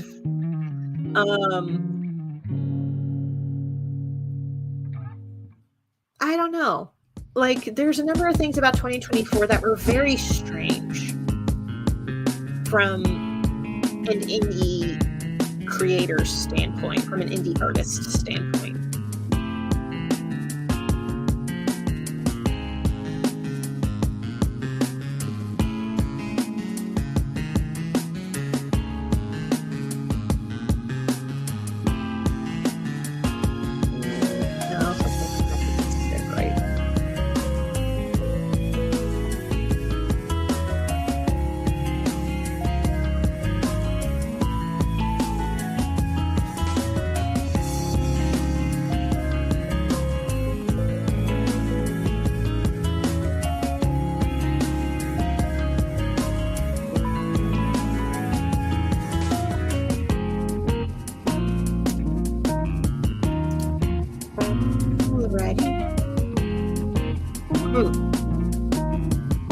Sorry, I just felt my wrist suddenly start to act up, and I'm like, oh dear.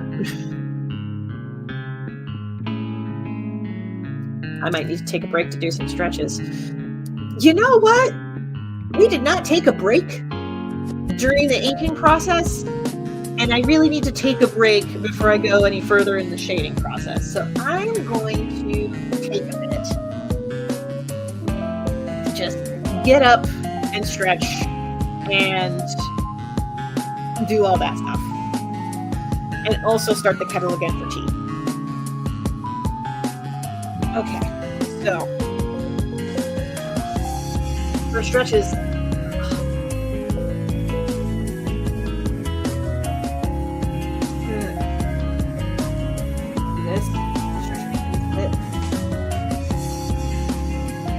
I can feel that in my wrist. Oh, goodness. Whew. Oh, I don't know if the mic picked up on that, but one of my wrists just cracked.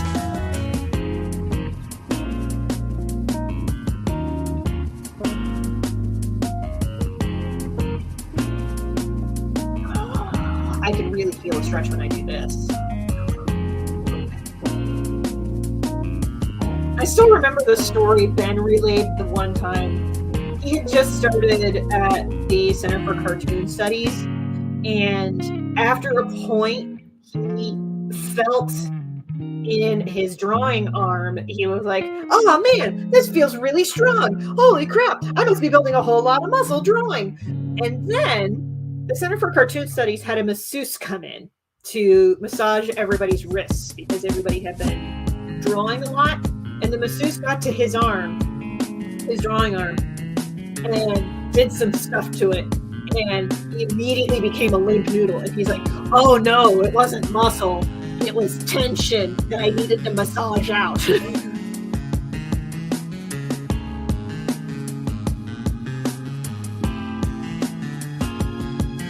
is why you do your stretches, kid.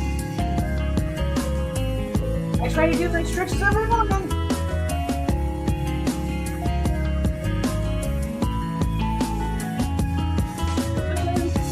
Whenever you're doing long stretches with drawing, you gotta do long stretches.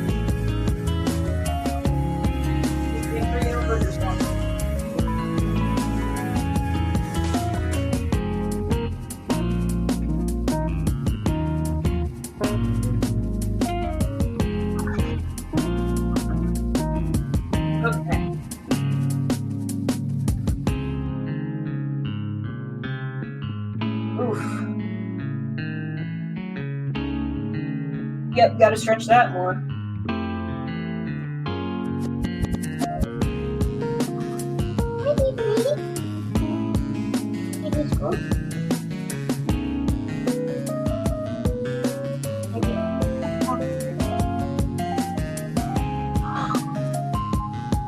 There was no fussing from the old lady. She usually grumbles when I pick her up, but not this one.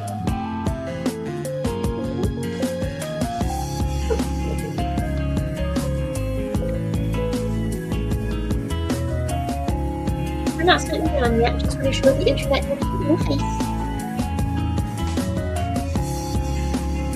Look at this, she crawls with her little front paws. So dainty. I love her. What delicate sensibilities we have, Megan. And this is why we call her the queen of the house.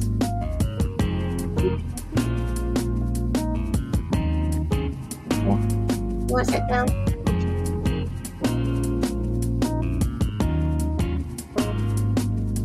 Oh, I did turn the kettle on. I didn't hear it start yet.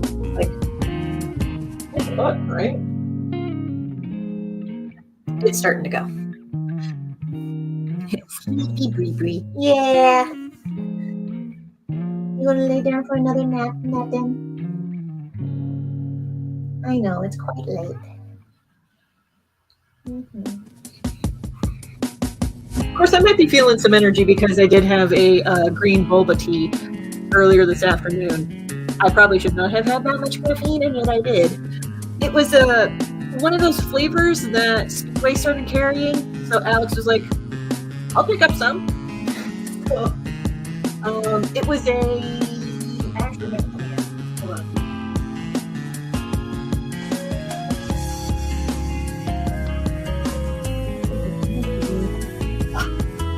This beauty.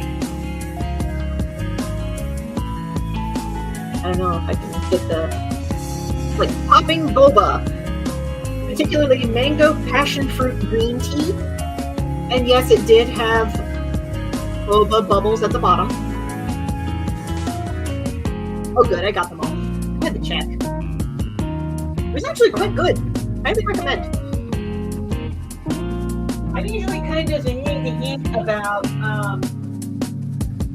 like canned bubble drinks or anything like that. But that one's actually pretty good. Probably helps that it's a product of Taiwan. Because like honestly, American sparkling waters just don't hit the same. You gotta pick them up at the Asian market.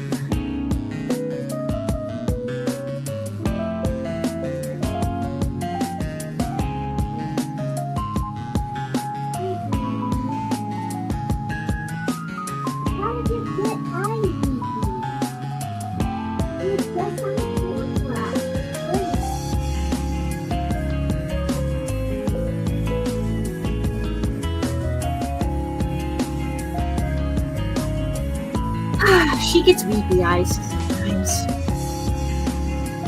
We'll check the music. I know we've been looping for a bit.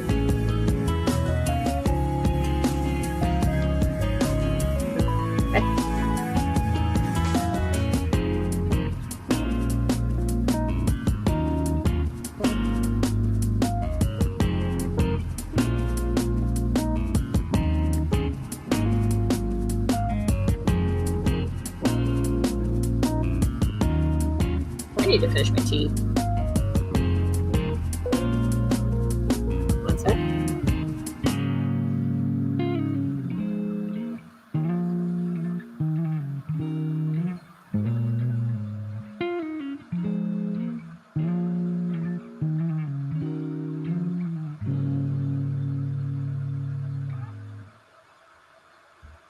All right, we're going to stop the loop for a second.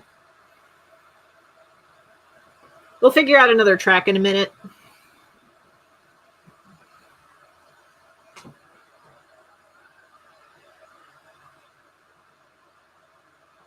By the way, if you have not gotten up to do any stretches, this is your reminder.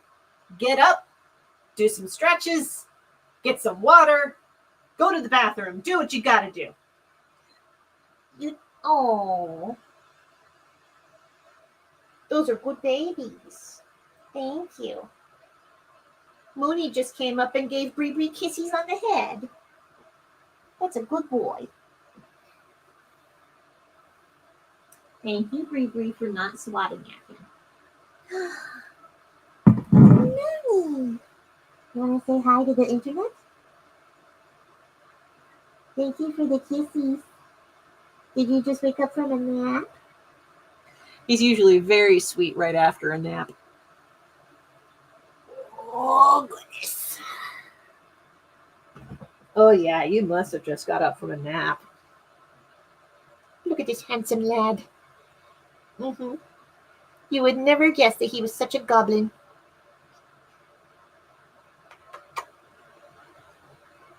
Yeah, it's the internet. The internet loves kitties. Oh, now he's starting to get spicy. All right, we'll put you down. He got so big. He did. I remember when he was like small enough to fit in one hand and I could drape him over my shoulder and it was so cute. But yeah, I can't stand up yet. I still haven't recovered from the last time. I get that. That happens to me in the mornings. If sometimes I can't really get out of bed because it's like, oh, I slept on my back more than I should have.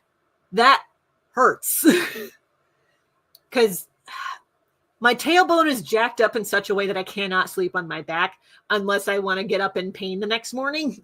So,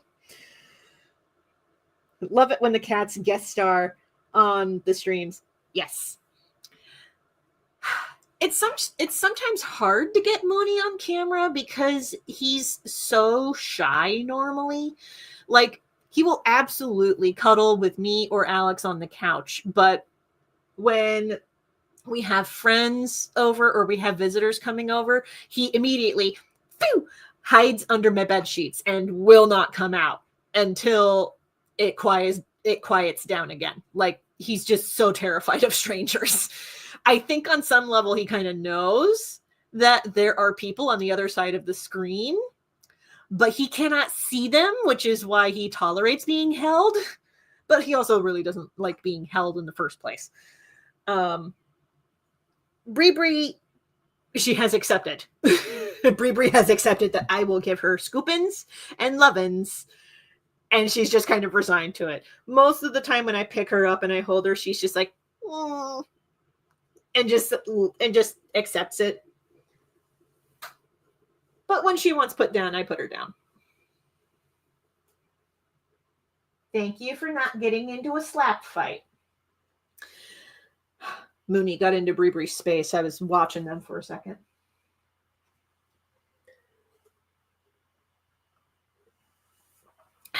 Alrighty.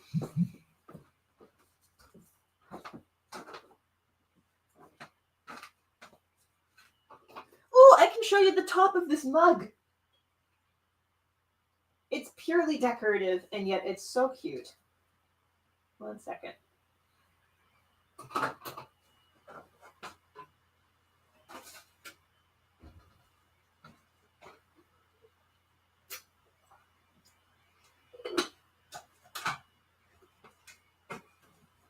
Excuse me, baby.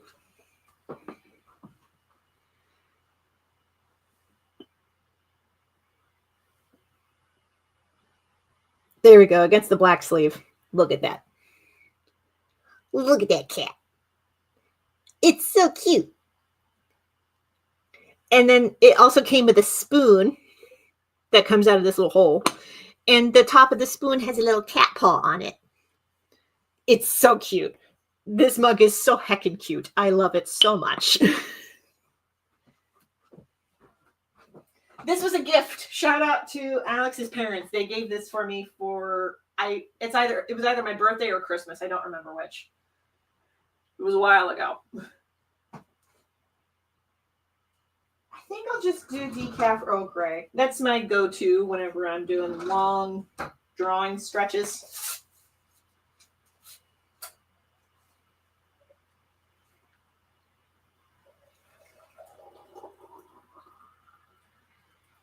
Should probably add some honey.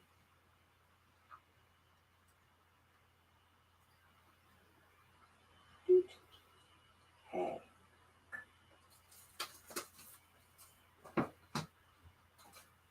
Oh.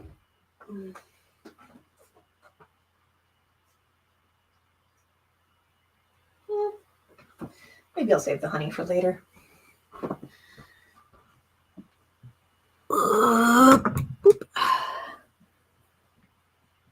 I love a mug with this setup.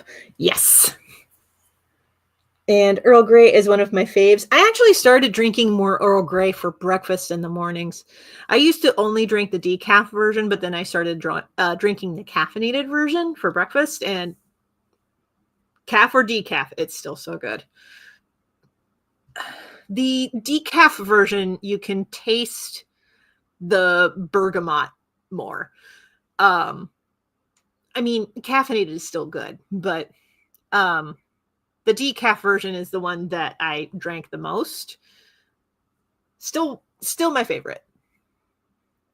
I'm actually going to bring the canvas up, and then I'm going to mute myself for a minute because I gotta run to nature's calling. I gotta take care of that. I will be back shortly.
It's a little man. It's a little Mooney boy. He did. He got so big. I remember when he was a little kitten and I could hold him in one hand. That was 2 years ago.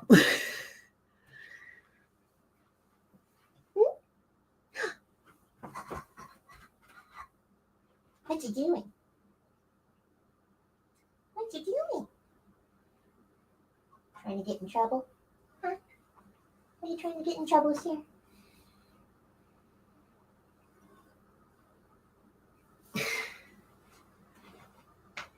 Oh, right, my tea's over there.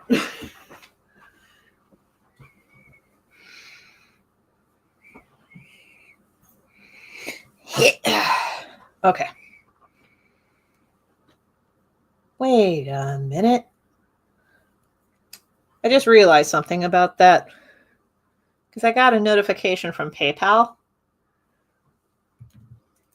that I got a certain amount, but I have the YouTube set up so that anytime something buys something off of Ko-fi, it gives a little like notification about it. I just want to see something before I get back to the drawing board.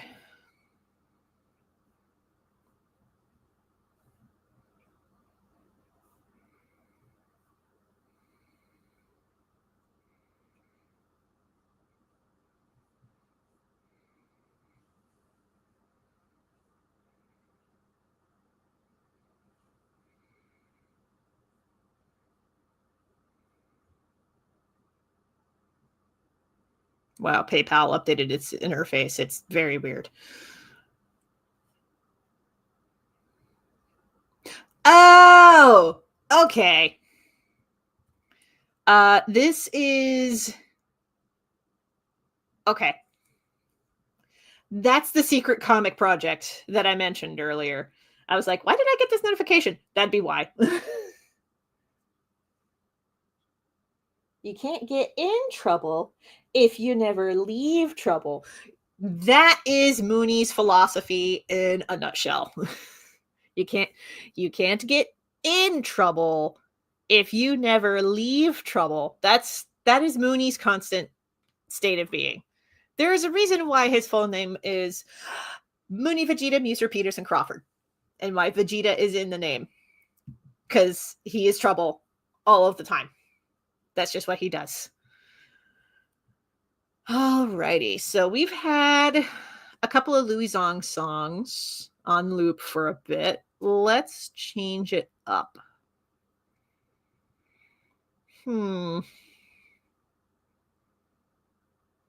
question is to what? I really need to add new tracks on here because it's been the same soundtracks for a while. I really need to update this.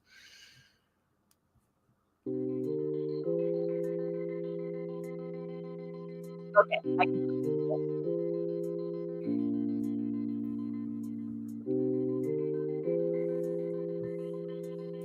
Back to the drawing board. This stage should not take too long. We're not completely drawing everything here. We're just adding in the shadows.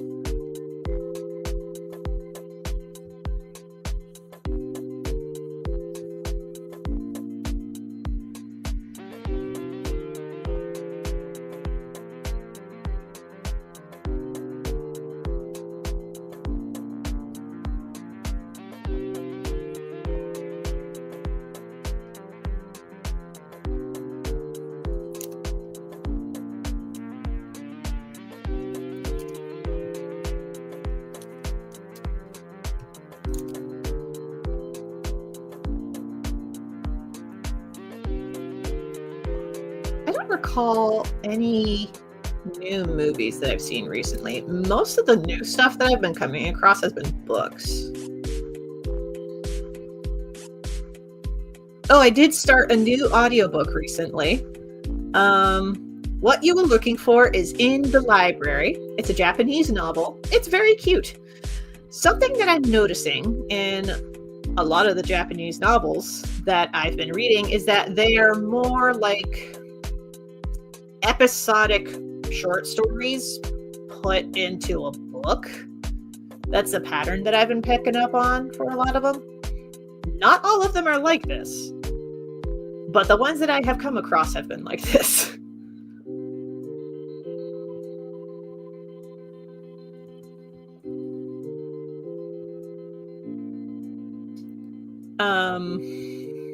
There was another Japanese novel that I read recently. It was also about the love of books and cats. The Cat Who Saved Books. That was it. That one was a really good novel. That one was also a Japanese novel. Highly recommend that one. It's very sweet. It was also one of the few novels that I had read in recent memory that made me go, I gotta draw this character.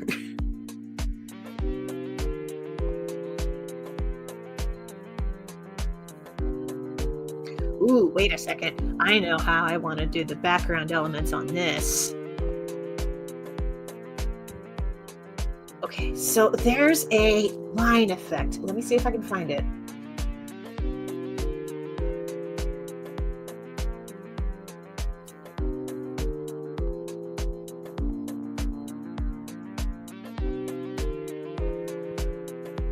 Did it work? I don't think it did. Oh, nope. Okay.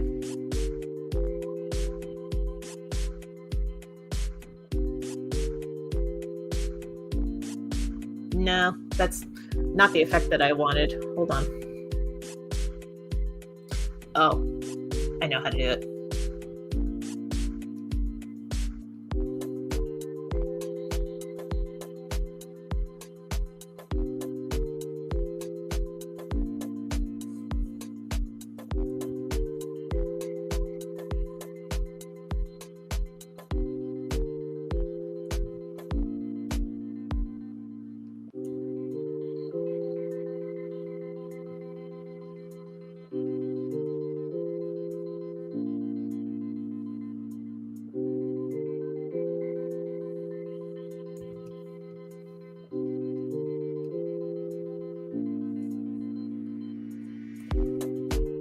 Yes. Yes, this is the effect that I was going for. Yes.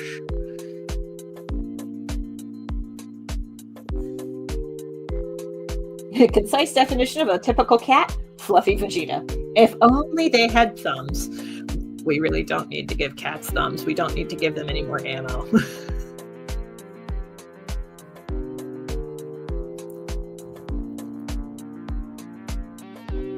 Let's not give them more tools to cause mischief. They don't need help from us.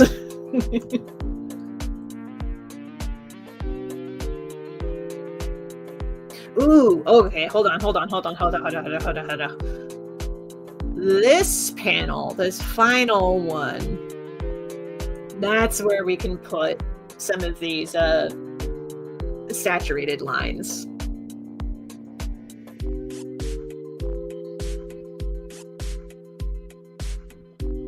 Yes!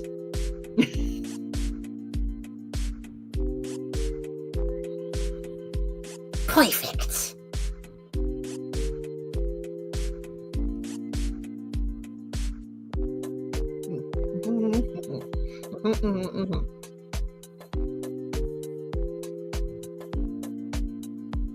Oh, that was not the layer that I wanted.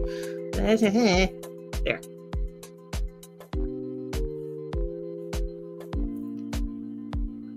I think that saturated lane has to go down into the yeah, it needs to go down a layer and be grouped with inks.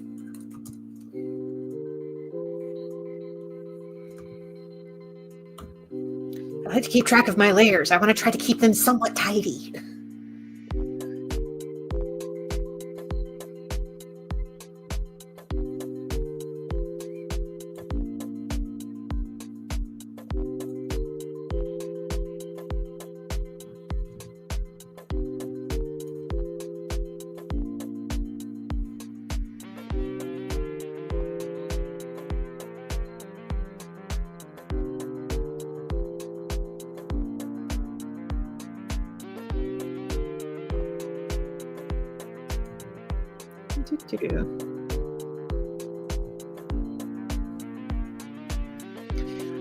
Oh, while I'm thinking about it, I want to talk a little bit about my challenge to myself for next year. I am noticing that there are a number of people on YouTube who are suddenly catching on to this same sort of challenge and doing something similar. The No by 2025, that's my own personal challenge, and there's a number of reasons why I'm doing it. All of them outlined on my blog site, which my website is going to be linked down in the description if you wanted to check that out. In short, there's a number of reasons why I'm doing a No by 2025 challenge. That said, when I was coming up with it, I was really torn about how to handle mutual aid and fellow artists asking for aid. And here's what I'm thinking. I'm thinking that if I have the means to help somebody with mutual aid, then I will do so. If I am too broke to contribute, what I think I may do instead is signal boost those mutual aid calls through the outlets that I have, like my website, my webcomic sites, my newsletters, etc. If it's really bad and people are asking for like help with covering a medical bill or something, I may ask them, hey, would it be okay if I did a live stream and boosted the link to your campaign on the live stream and have it be like a fundraiser, almost like a charity event, but a call for mutual aid or something. I was thinking about doing that. Saying that out loud, though, I'm like, maybe I won't. Maybe I'll just like post in the community channel, hey, so-and-so needs help covering stuff. Because like, I don't want to be doing live streams to capitalize on somebody else's needs.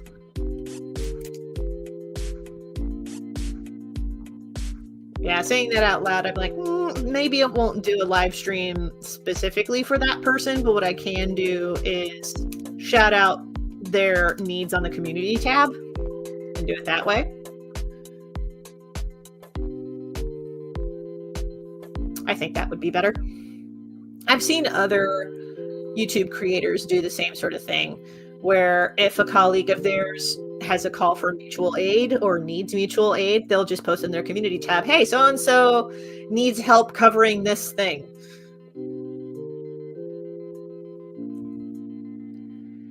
Of course, I also have a Discord server.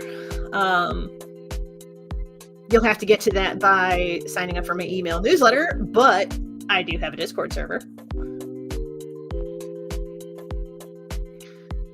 Once I get to a point where I feel comfortable sharing the link publicly, I will post the link publicly, but for right now, we're just keeping it to folks who sign up on the newsletter.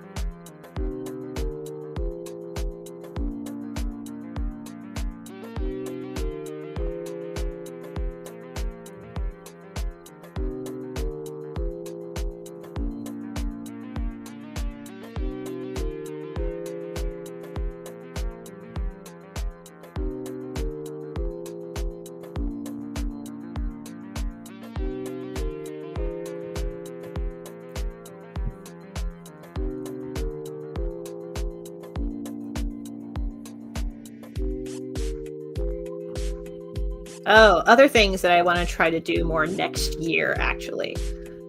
Watercolor paintings. So I have a painting that I have hanging up on the wall right now.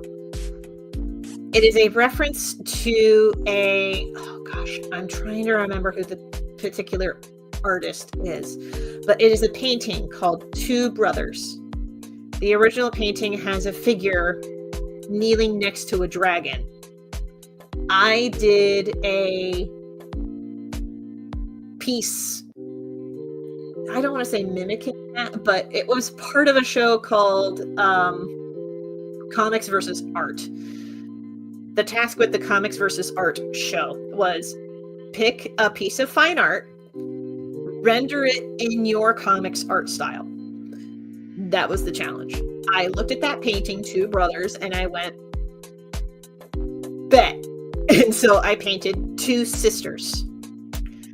I would like to do more paintings like the Two Sisters, not direct references to other pieces of art, but I did it with watercolor. And while working on it, I forgot how much I liked working with watercolor. So I want to do more watercolor paintings next year.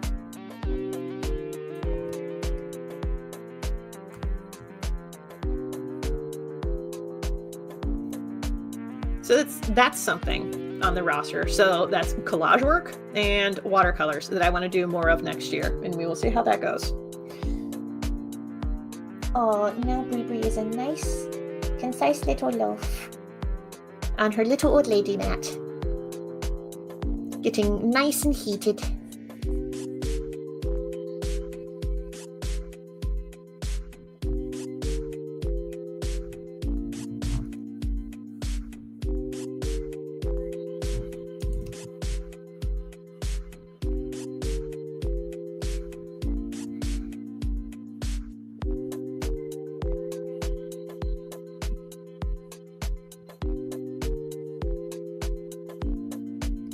Currently adding shadow and lighting effects to Daniel, the emotional support himbo.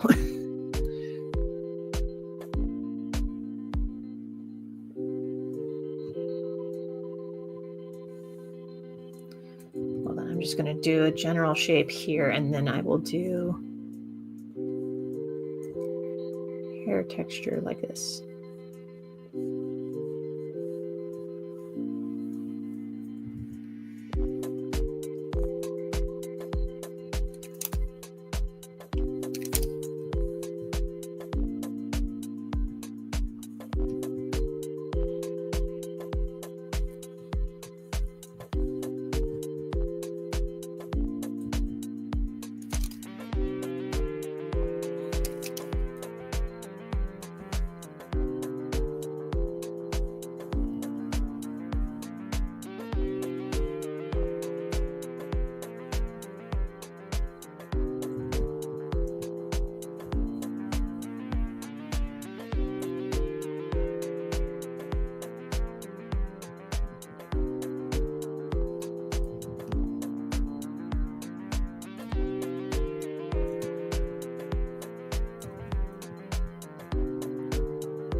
So brain is still on books. I'm trying to remember what books I've read this year and which ones were my favorites.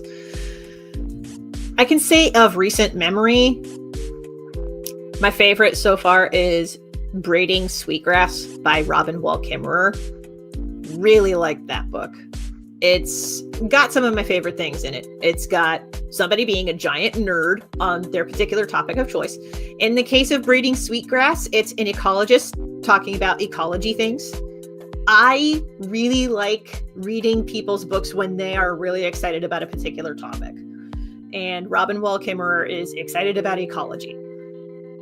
And I had a lot of fun reading on the topic when she was writing about it. She also wrote a lot about Native American, like lifeways, traditions, and how those tie in with ecology. And really like that too. I am noticing something. Hold on. Oh. Ah, okay. Because I remember when I was penciling this, there were some layering oopsies that happened. And I realized, I was like, hold on a second. Those are straight pencil lines. But they're not on the pencil layer. No, this was on a layer that they should not have been on, but they ended up on anyway. There, I mostly have them fixed. They're as fixed as they can be, considering, anyway.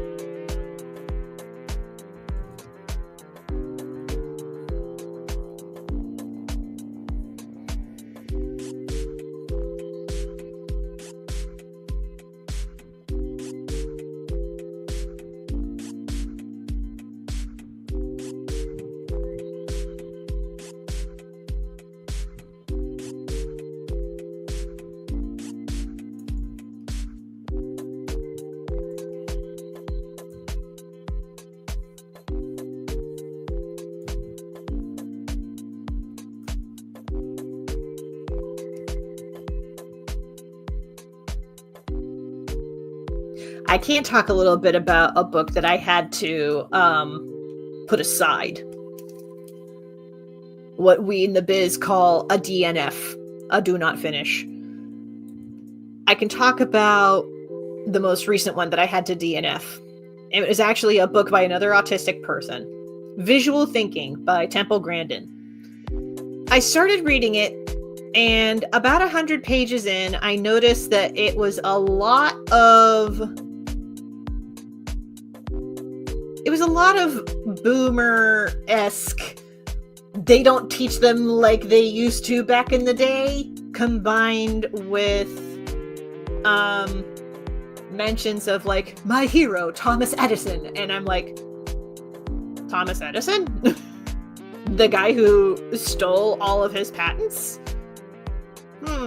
There was enough of those, and like I probably should have stopped reading when she got to the part where she was giving Elon Musk too much credit.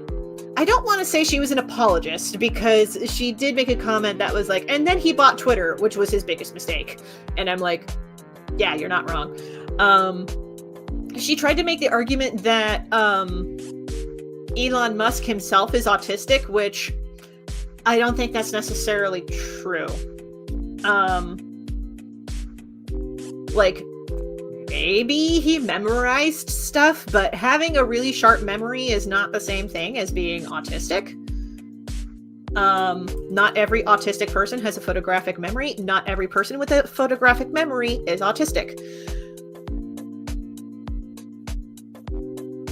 So, bit of a problem there that I could see. But there was enough in the text that I was like, I can't tell if this is Temple or Temple's co-author, because that particular book had a co-author to it, but the co-author was only mentioned on like the inside cover, not the outside. But it was enough to make me go, you know what, I think I just need to set this book away. Thankfully it was a library borrow, so it was really easy to just send it back to the library. And this is why I support libraries, because if I come across a book that I'm like, I'm not out any money, aside from like gas money to go to the library to return a book.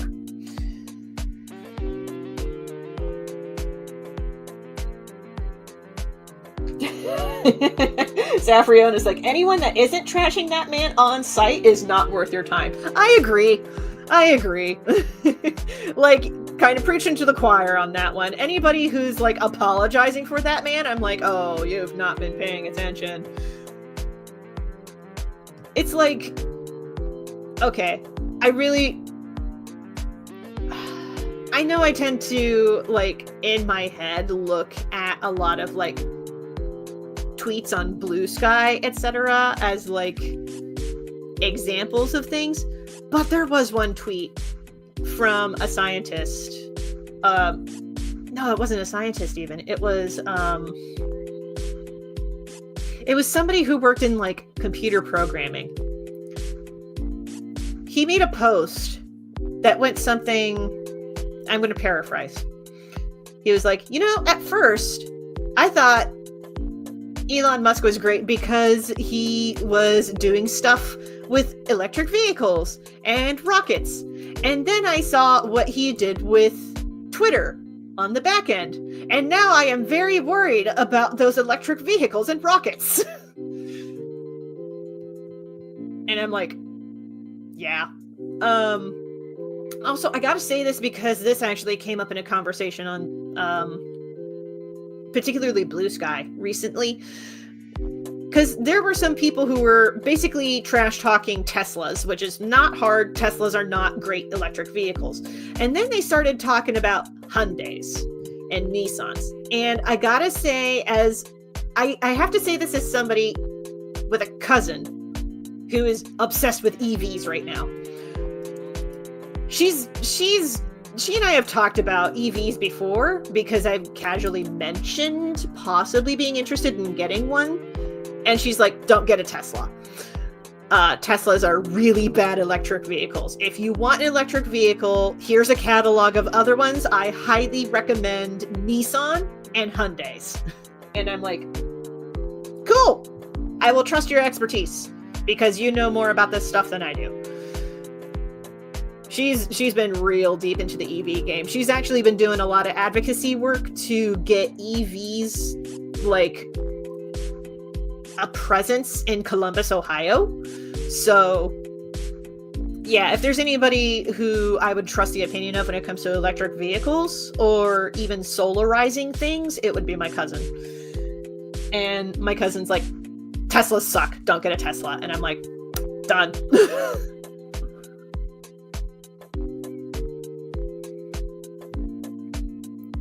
Rough paraphrasing here, but yeah, whenever we talk about electric vehicles, the like first recommendations that she makes for me is not Tesla. Back when I was really serious about possibly getting an EV, we were talking about Nissans a lot. Because at the time, Nissan had the Nissan Leaf that was like just out.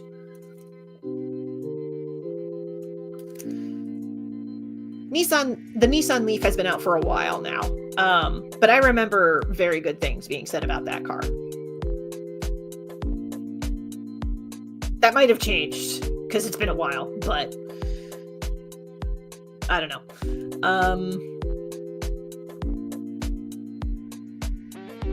I have since decided my personal preference would be not to have a vehicle at all. I would rather be in a place where I am not dependent on cars. Whether that means I take buses or trains or other forms of public transportation. My preference nowadays is don't make me own a car. Because, God, cars are expensive. I don't know if we've gotten to a point yet where, because this was something that a guest on the War on Cars podcast talked about. There was a guest that they had recently that was talking about the age of privately owning a car is coming to an end. I don't know how true that is, but there are certainly signs that, like, people are really fed up with car ownership as a concept. The only problem is a lot of people have just kind of like resigned themselves to car dependency. Mostly because the public imagination has not invested very much in alternatives to cars. That said, like, I'm just thinking to Elon Musk,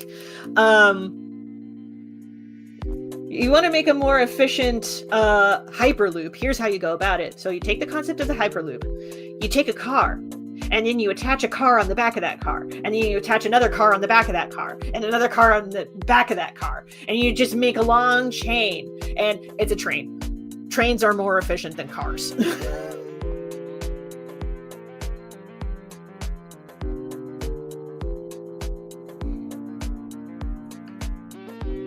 Yeah.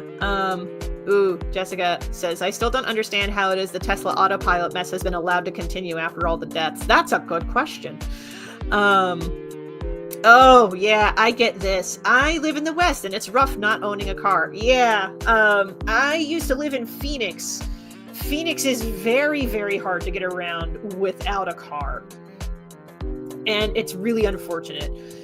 Unfortunately, a lot of city building in the West, especially in California, I don't even want to say relied on cars. They relied more on trolleys. That's the word. Like city trolleys and inner city trains and that sort of thing. They relied a lot more on those, and you can cover a lot of land with those kinds of setups. But once GM started buying up all of the trolleys and dismantling them, the rail cars, that's the other term for them. Yeah, once GM started buying up all the rail cars to dismantle them so that people would be reliant on cars, that was pretty much the death knell, unfortunately. The only way to really get out of that mess would be to densify those cities.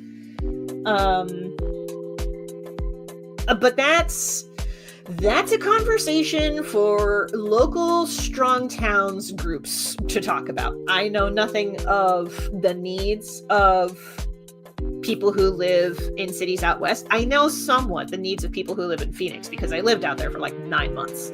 So I have a better idea of like what would work for Phoenix, but not necessarily what would work for like Boise or Salt Lake City or LA or any place out west other than Phoenix.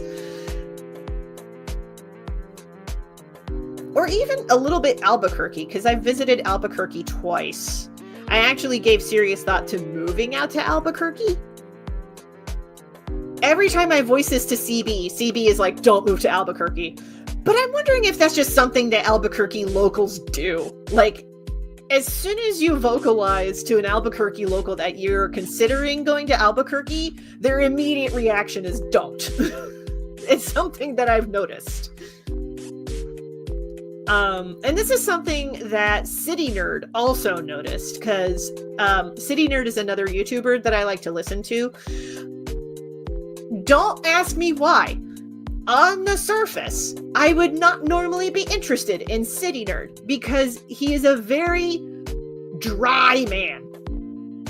Like, very dry, very, like, he talks in this kind of a tone of voice, and he tends to be really sarcastic about things, but you can't really tell because he keeps it to this keel whenever he talks. And it's normally I would not be about that kind of thing. And yet there is something about his sense of humor that I'm like, this is like Dan Olsen light. And he also talks about stuff that I like to have playing in the background. Like when he talks about like cities with unusually good transit. He has a video about that. And I'm like, color me curious. Does Toledo make the list? Toledo never makes the list. I'm not surprised. But Toledo hardly ever makes any of the lists that he talks about. He talks about Pittsburgh on occasion, which is surprising because,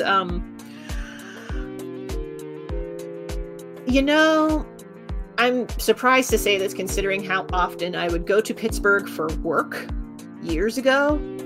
And I actually considered seriously moving to Pittsburgh at one point, but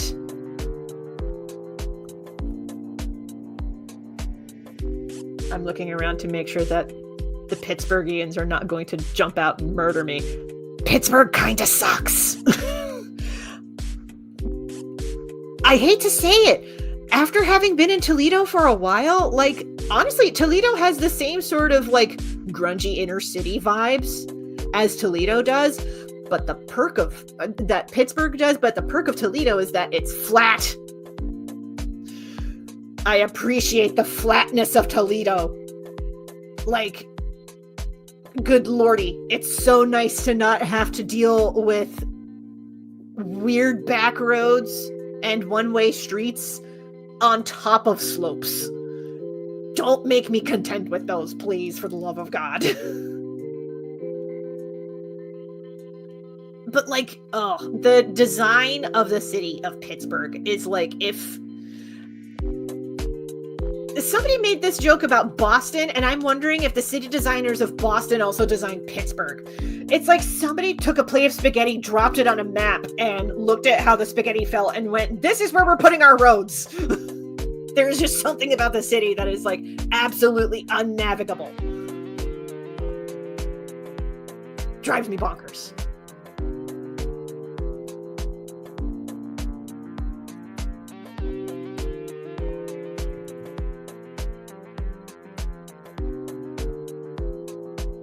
Oh, hold on a sec. That might be in the panel layer. If that line is in the panel layer, that's a really easy fix. Okay, that's where it was. I was like, that line should not be there. We fixed it.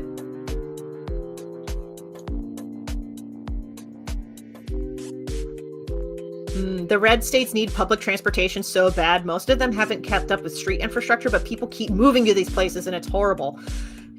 Yeah. I visited family down in Florida last year, and I'm like, man, Florida could really do with some more public transportation. Too bad they're not gonna get it very much. Even though they really need it. But, oof, yeah. Unfortunately, with the way that the new administration is looking, it's going to be an uphill battle to get any kind of public transportation stuff going. I'll put it that way. I am not psyched about it. I'm hoping that working with local advocacy groups like Strong Towns, there can be some more headway made. Because at least with Strong Towns, they do a bottom-up approach, and they don't necessarily ask for permission from the top down. They're just like, hey, how about we just do this thing without asking for like a higher up permission. We just work with our local community and go about that way. I've been telling people, mostly offline, but on occasion in the Discord servers that I'm a part of, I do really feel like there's going to be a whole lot more local advocacy groups popping up, and the way to really make a difference in the next couple of years is going to be working at the local level. Not sure about national, but for sure local.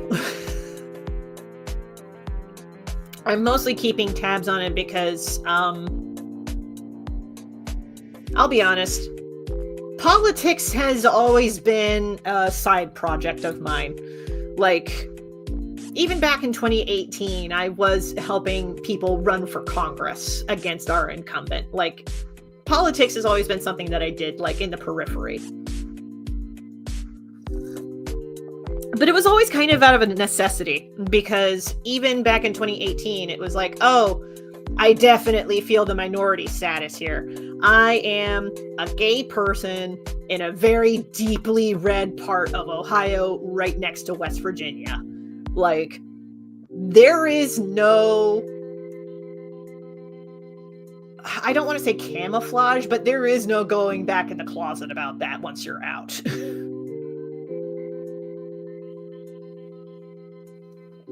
So, but like, once you're out of the closet, unfortunately, in those kinds of conditions, politics is inevitable. Because even if you try to ignore it, politics is very interested in you.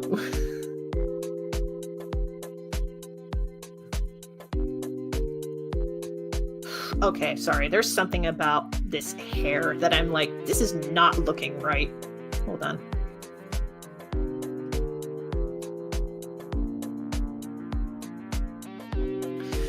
Of course, part of the reason that I get involved with politics in the periphery is that I also have family who are involved in politics in the periphery. For the same sorts of causes. They're just involved in different parts of those causes. Like, I mentioned the cousin who's really into solar stuff, and she's been doing a lot of political advocacy on that front.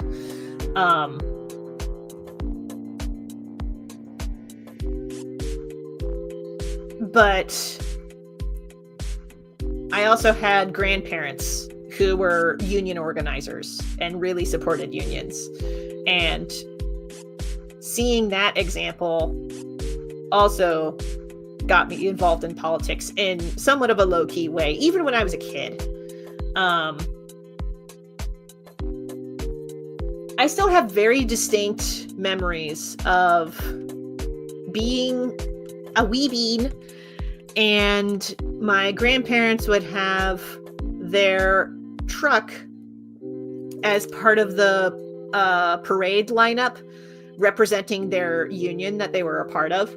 And my siblings and I would ride in the back of the pickup truck and toss out candy to the kids. Like, I have very distinct memories of that.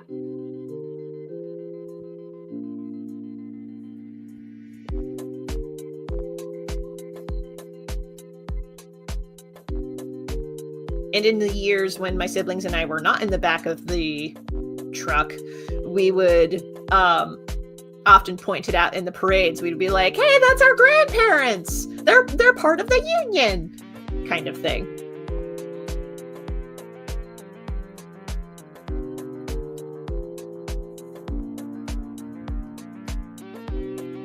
Yeah, it's always been there. At least for me.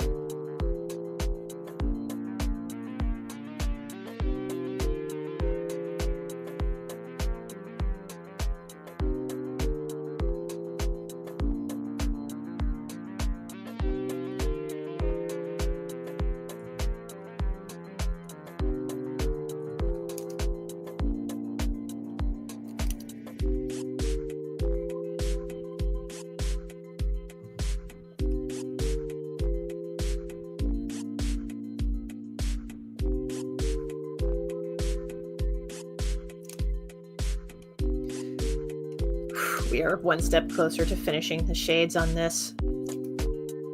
Heck yes. And then once we get the lighting effects and the shadows down, we can start with the color flats. And those won't take very much time at all.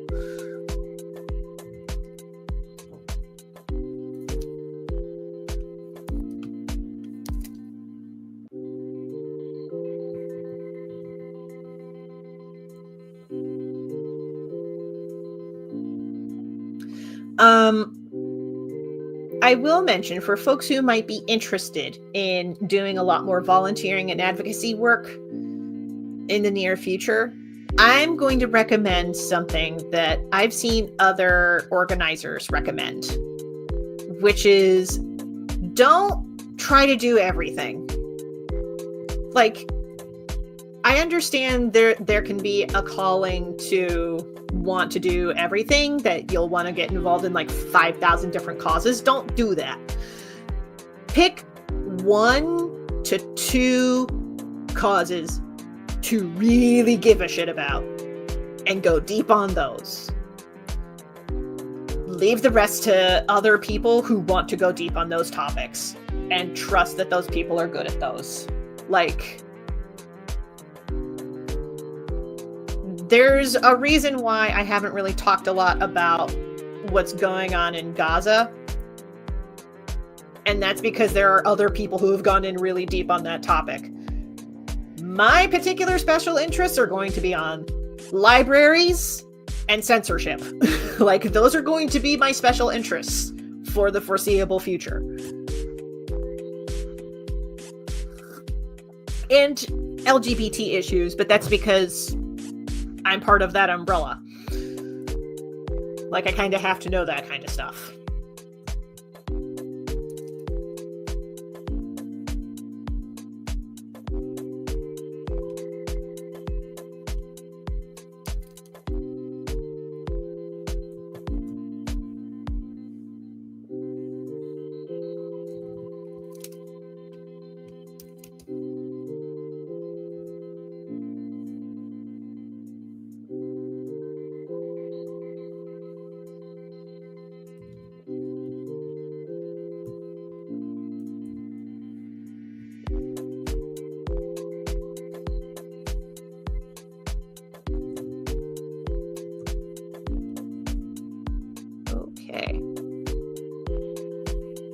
Mostly I care about issues concerning libraries and censorship because, again, I used to be a librarian, but also I write and draw a lot of books.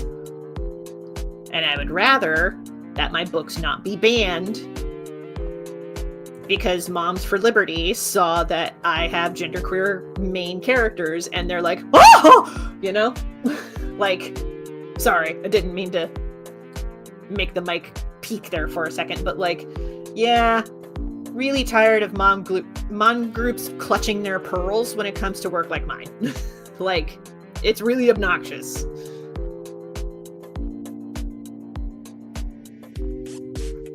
But I already stated my opinions on censorship and how I feel about it earlier in the stream, so I'm not going to repeat myself in that regard.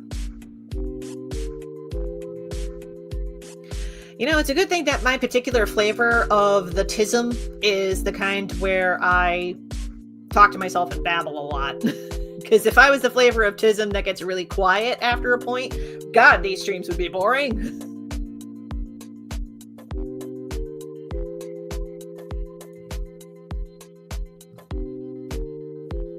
Honestly, I haven't heard that many complaints about my talking in these live streams. I will say that.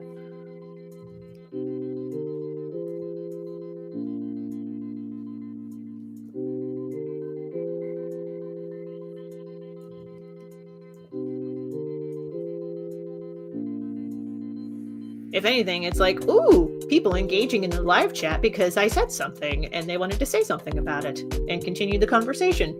Good. Ooh. Hold on a second. I just thought of something. Hold on. I'm going to wand tool and I'm going to select the negative area around Janie here in this panel. And then I'm going to use the stream and I'm going to put in a gloom effect.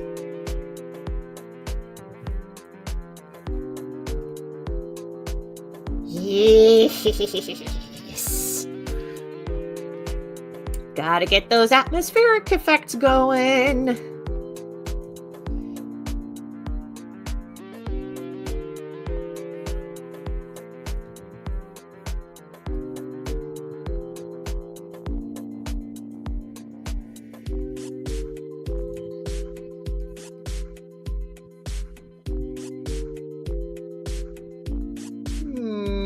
I think I need to move the marquee tool up a smidge.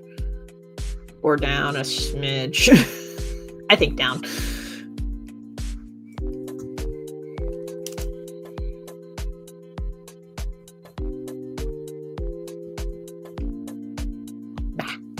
Okay. Ooh, okay. I gotta talk about this one book that's been on my TBR for a bit. Once I'm done with my library picks, I really want to get to this book. Also, I just caught this comment. I like the rambling stream of thoughts, LOL. I'm glad that you do. Thank you. These are very, like, stream of consciousness thoughts. So I appreciate that you like them. Okay, so the book that I really want to read that I haven't gotten to yet. It's called Knitting Pearls. And that's pearls, Pearls. Not the knitting stitch pearl, but like the oyster-based mlem pearls. Like those. That's been sitting on my shelf for a while. I actually picked that up from a Friends of the Library book sale from one of the 2 library systems that I'm a part of. So Knitting Pearls is a collection of essays by authors about their favorite hobby, knitting. It's so niche, but I really want to read this book. Because I also really like to knit. I have been working, in my off time, I have been knitting this sweater for my younger sibling. And, like, there's just something about knitting that really resonates with me. So that's why I got that book, Knitting Pearls. I really want to read that book. It's been on my TBR for a while. I'm very excited to get to it. I just haven't gotten to it yet. Once I finish this stack of books from the library, I am going to get to that book. Soon! All right. Oh no, I thought I was done with the shadows. I'm not done with the shadows. I still got to do this last panel. Okay.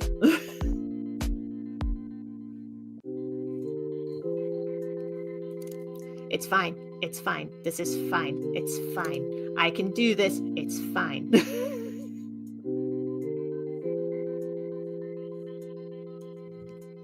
Once I get done shading this in, though, I am going to take another little break just to get up and stretch, etc. But I've also been at this for like 3 hours. I just want to be done.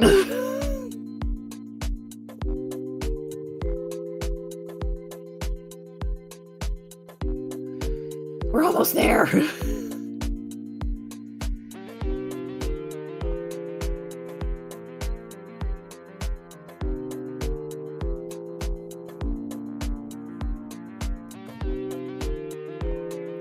Oh, while I'm thinking about it, shout out to Grounds for Thought in Bowling Green, Ohio.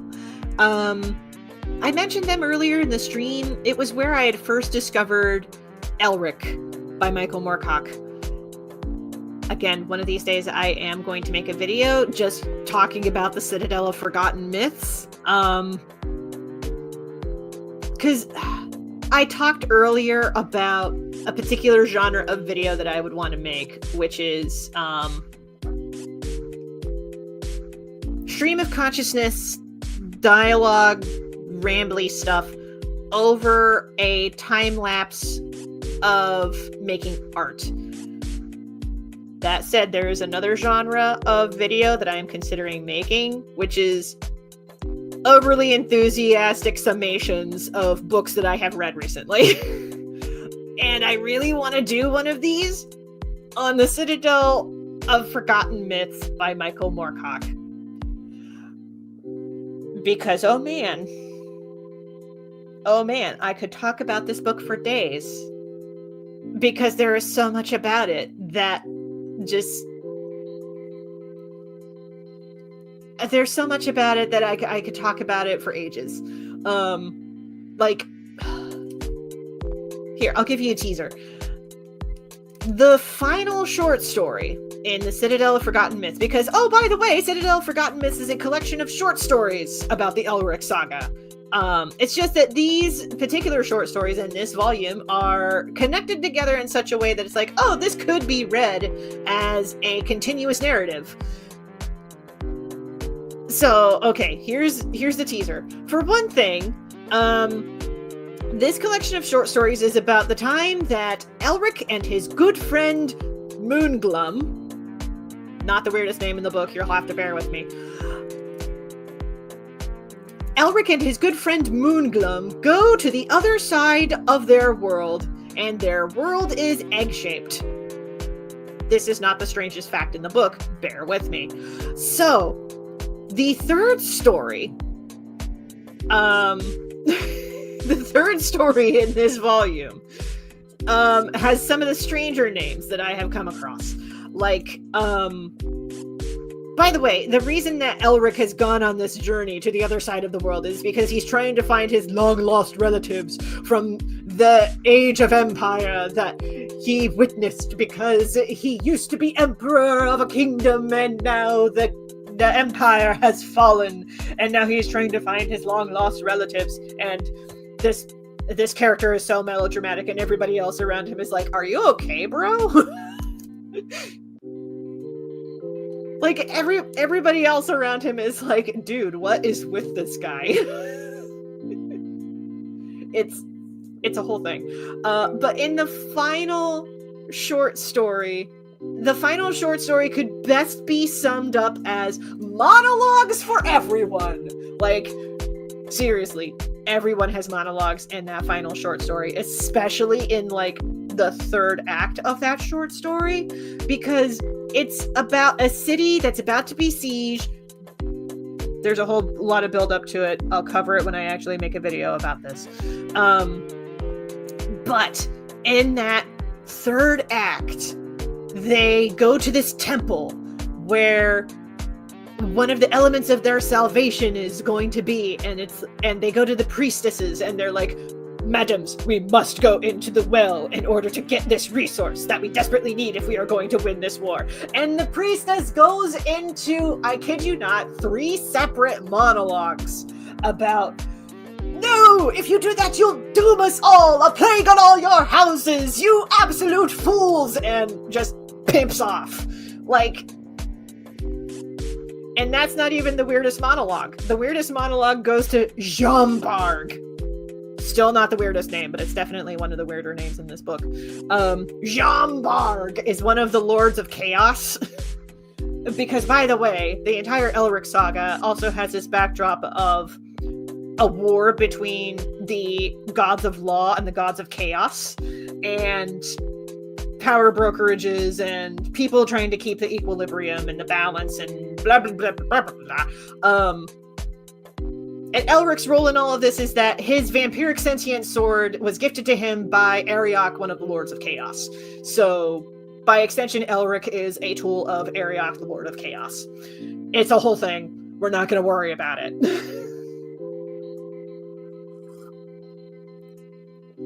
I will say, in that final short story, if you were keen on reading this, first of all, do. Because I hadn't read Elric for a while, and I actually felt like this particular short story collection was pretty easy to jump into. For somebody who had not read an Elric story in a long, long time.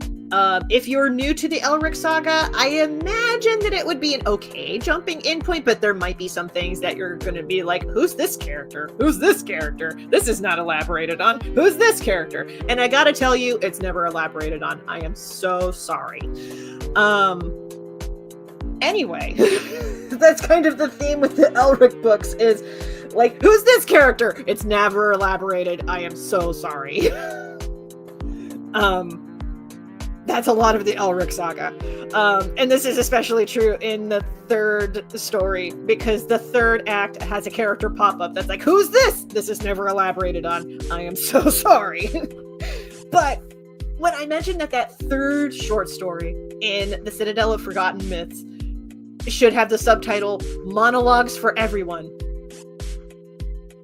except for one character. And there's one character who does not get any monologues, because he doesn't say a gosh dang word, and he is the best character, and he only shows up in the final act, but by God does he own that scene. That's all I'm going to say about it, because it's spoilers if I talk about it right now. Like, I'm almost tempted that if I do actually move forward and make this video gushing about the Citadel of Forgotten Myths, I'm really tempted to not elaborate any further on this particular character just to get people to read the book. But there's also a part of me that's like, you know, nobody's going to read that book, right? And I'm so torn on whether I should include this particular part or not. Because, like, God, when it happened in the book, I laughed out loud for like 30 minutes when it happened. And I was like, so this is why every other fantasy author says that Michael Moorcock is a genius. There was just something about the delivery of that final moment that I was like, oh, that's why.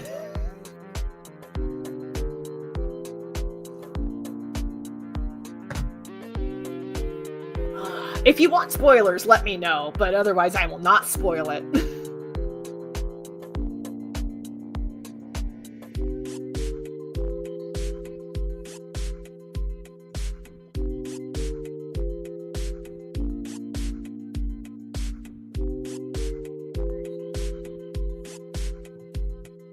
I will say one of the sillier things about Elric's characterization in the Citadel of Forgotten Myths in specific, this is true of all of the Elric stories, but it is especially true in the Citadel of Forgotten Myths. This guy waffles back and forth between two modes. Mode number one is just him leaning on a pillar and being like, my existence is torture. I am here as a tool of the Lord of Chaos, and there is no hope for me. I am doomed in this existence. And then the other mode is him being like manic pixie bloodthirsty barbarian. This character exists in two modes, and it is very weird. Hold on, time to pay pet tax.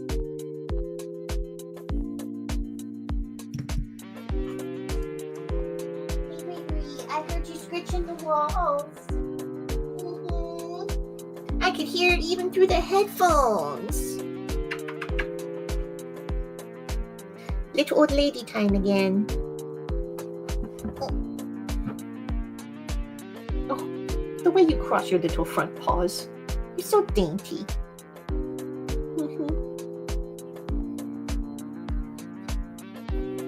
I wish I could convey to you how soft she is. Yeah. Sometimes she prefers when I hold her like this.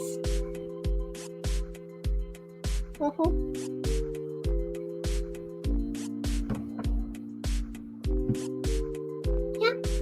What you looking at, madam? Do you want to be set down? Well, her tail's twitching like she likes it, so...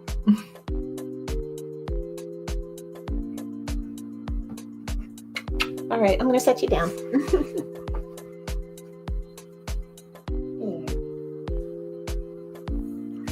She's a cutie.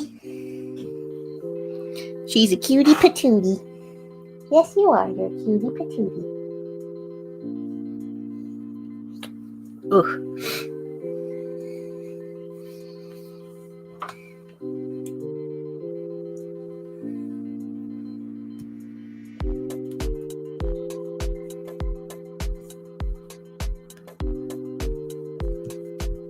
I think once I get done shading, I'm going to change the track.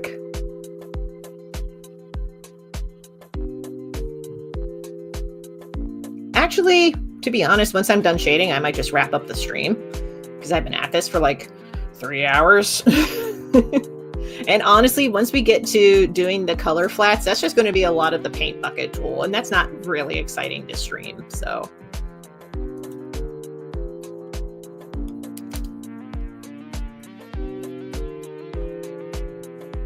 well, that's not the effect I wanted.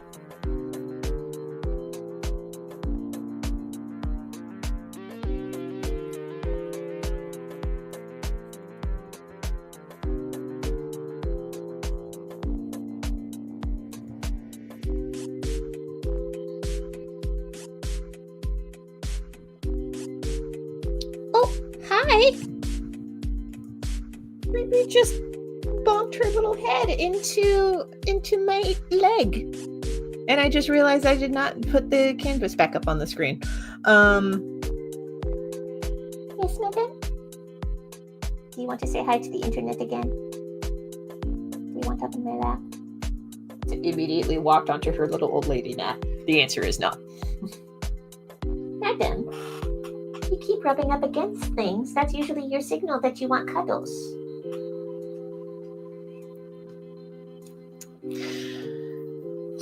Well, I might have to pay pet tax again. Hold on. Madam. Oh. Yeah. What? Bless you. She sneezed a second ago. Yeah.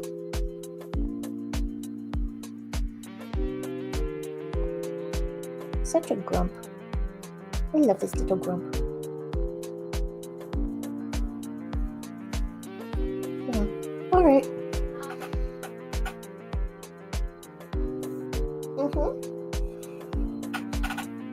We'll see if she settles. Sometimes she'll settle on my lap, and sometimes she'll want to jump down. We'll see. Are you going to settle, madam?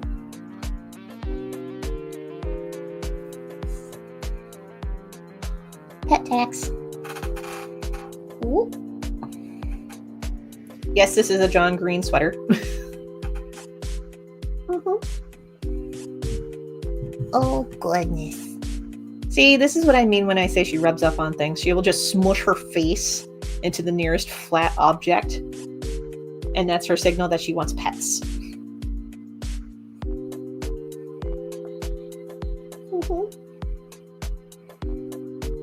You want to tell me all about it, madam? Oh, goodness.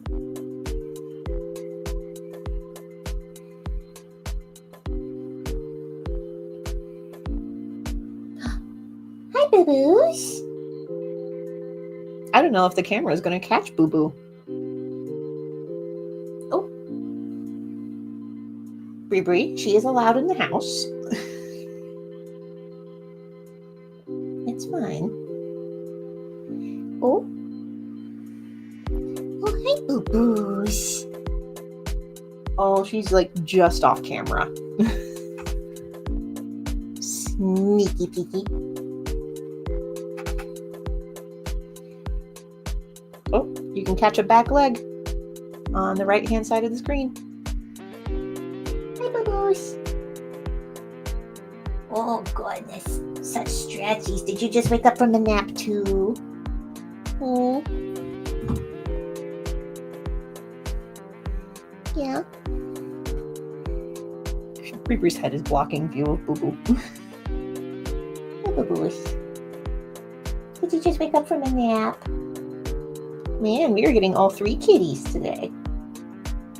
Oh, goodness. Oh, goodness.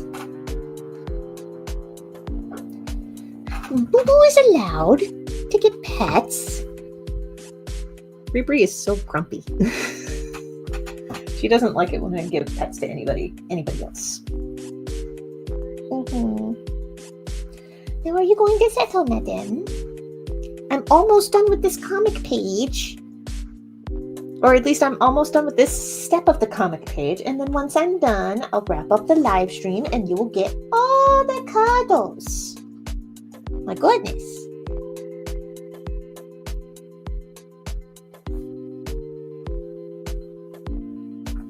Okay. I'm almost done. I am almost done.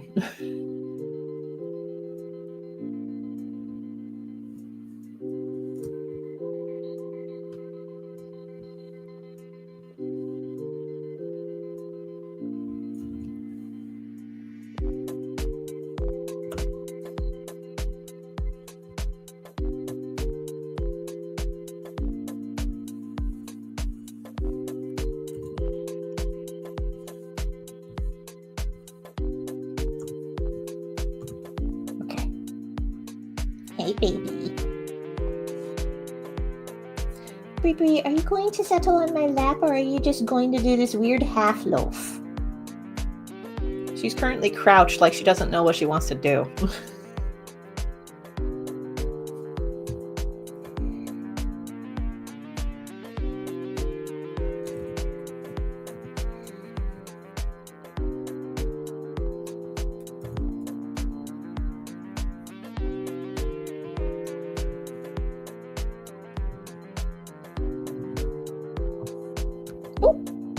Okay, there you go. Enjoy your little old lady nap for a few minutes.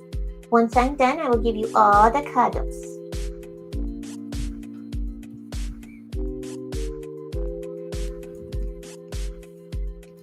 She can be so fussy sometimes.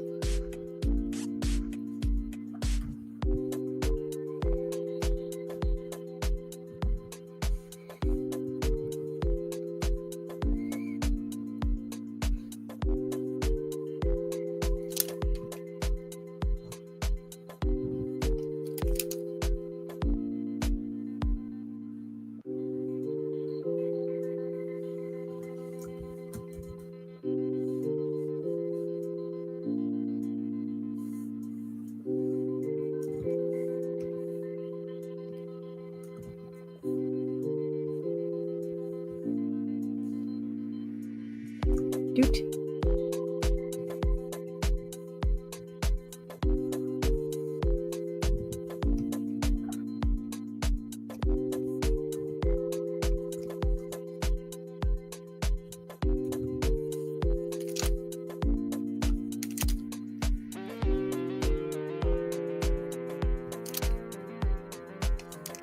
Okay. Almost there.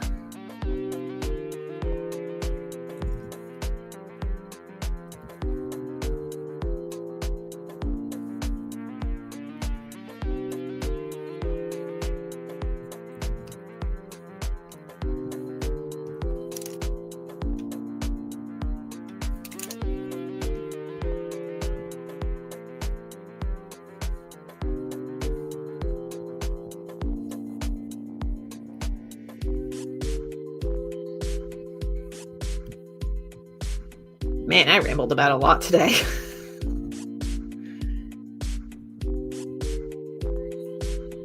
Oh, for folks who might be wondering and want to ask, Bree's okay, health-wise.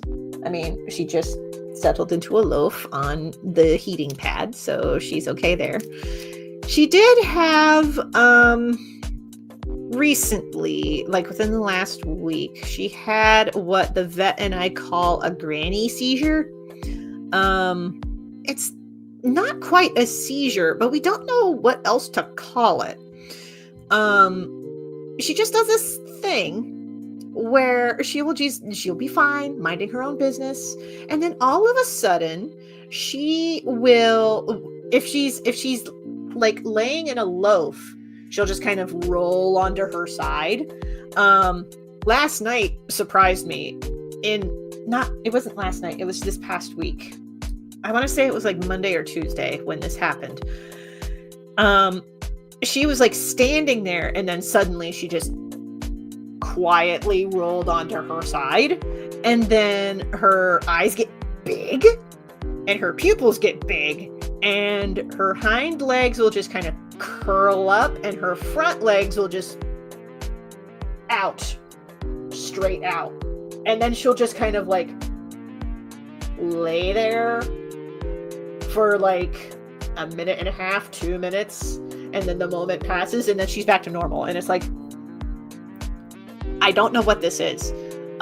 When I described this to the vet was like, could be a granny seizure, because she is like 18 years old. Just keep an eye on it. If it happens more than once a month, we'll put her on medication. But other than that, just, take the best care for her that you can. And the surprising thing about it was that when that happened a few days ago, that was the first time that it happened in like 6 months. Like previously, she would have those kinds of granny seizures like every other month, but it's been 6 months since she had something like that happen. So not sure what changed. Maybe it's just because it's cold. And during the summer, it's less likely to happen. I don't know. But, other than that, Bree's fine. Like, she's in pretty good health, all things considered. I want her to get a little bit more fat because she's always been so skinny. And in fairness, she has been getting a little more weight on her little old lady bones. That's something that I'm trying to keep an eye on, because I don't want her to be too tiny. She's already little enough. She is what the vet calls a petite cat. She's not the smallest, oldest cat I've seen. That honor still goes to a cat that I came across at an Airbnb. Her name was Splash. At the time that I met her, she was also 18 years old, and she was like even smaller than Bree. But she was also very sweet. Splash was very cute. She also did this thing. Splash also did this thing where if you pet her from head to butt in one stroke, you start at the head and you pet down and you stop at the butt, she'll just lick her chest exactly once. And then she'll like stare into the distance like, what just happened?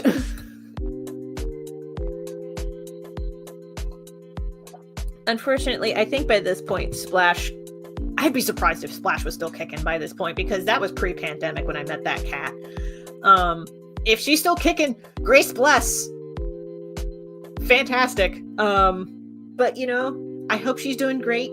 If she's already passed away, may she rest in peace. She was a delightful cat, delightful hostess.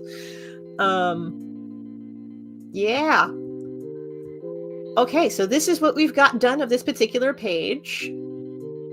When I mentioned at the top of the stream that I might work on Vanita and the Demon King on this stream, no, that's not happening. I will show you the progress that I am making on this page of Vanita and the Demon King, but I'm not going to be working on this comic in this stream. I'm going to be wrapping it up pretty soon.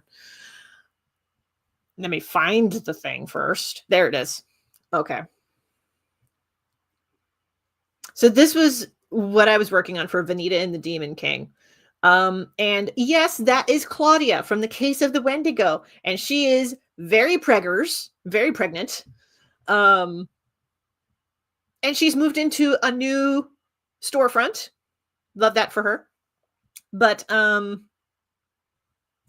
of the reason I did not live stream this is because there's a lot of perspective. And there's going to be a lot of details and fiddly bits. And I'm still figuring out the perspective and fiddly bits. And I did not want to bore y'all to death with perspective and everything. So I'm just going to show you what I have right now, which is this. It's still very much a work in progress, but we're getting there. So that top panel, this one here with the Mystic Moon's books and miscellany, that is 2-point perspective. One of these days, I'm just going to have a live stream dedicated to figuring out the 2-point perspective rulers in Clip Studio Paint because, oh my good golly, Mr. Molly, they are a headache to deal with. The panel below that, this middle panel here, that's 1-point perspective. I actually can flip back and forth between those rulers. So, because right now the guides are showing the 2-point perspective.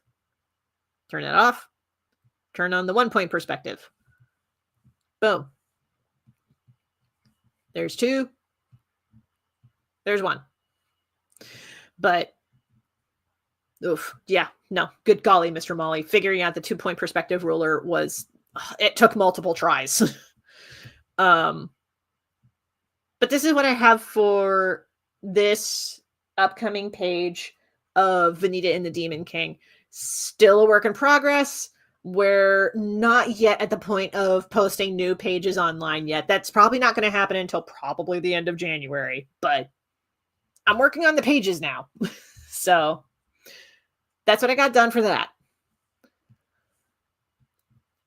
This is so exciting. I've missed them. I've missed them too. I'm actually really excited to get to the next part of Vanita and the Demon King. It's the part that I really wanted to get to. I just hadn't been able to get to it because of needing to do rewrites.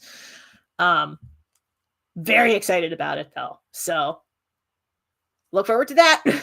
I am hoping to get it back online at the end of January next year. We will see. And by next year, I mean 2025. But hoping to get it back online. Still working on the Legend of Jamie Roberts. So we're still going to be doing that. For now, I think I'm going to wrap up the stream here because I've been going for nearly 3.5 hours and I'm tired of talking. That and the final step is going to be a lot of the paint bucket tool, which is kind of boring to stream. So we'll just wrap it up here. This was the final live stream of 2024. So I appreciate y'all tuning in and hanging out with me in this live stream. Thank you so much. Next live stream will be in January. I don't have an exact date yet, but do all the YouTube stuff. Subscribe, notifications, like the stream if you liked it. Because likes actually do help me gauge whether folks like this whole stream of consciousness chatting while working on art kind of thing. Also, yeah, next live stream is going to be sometime in January. Keep an eye on the community tab, but also do all the YouTube stuff so that you get the first notice when the next live stream is ready to go. Fun stream as always. Thank you. Appreciate it. Shout out to Sam, Saphronia, and Jessica for hanging out with me in the live chat. Also, sorry about that weird side-eye drug deal thing that happened there for a minute. Other than that, one thing, I'm hoping next year I can put some new music on these streams. So yeah, it happens, no problem. I appreciate that. Thank you, Saphronia.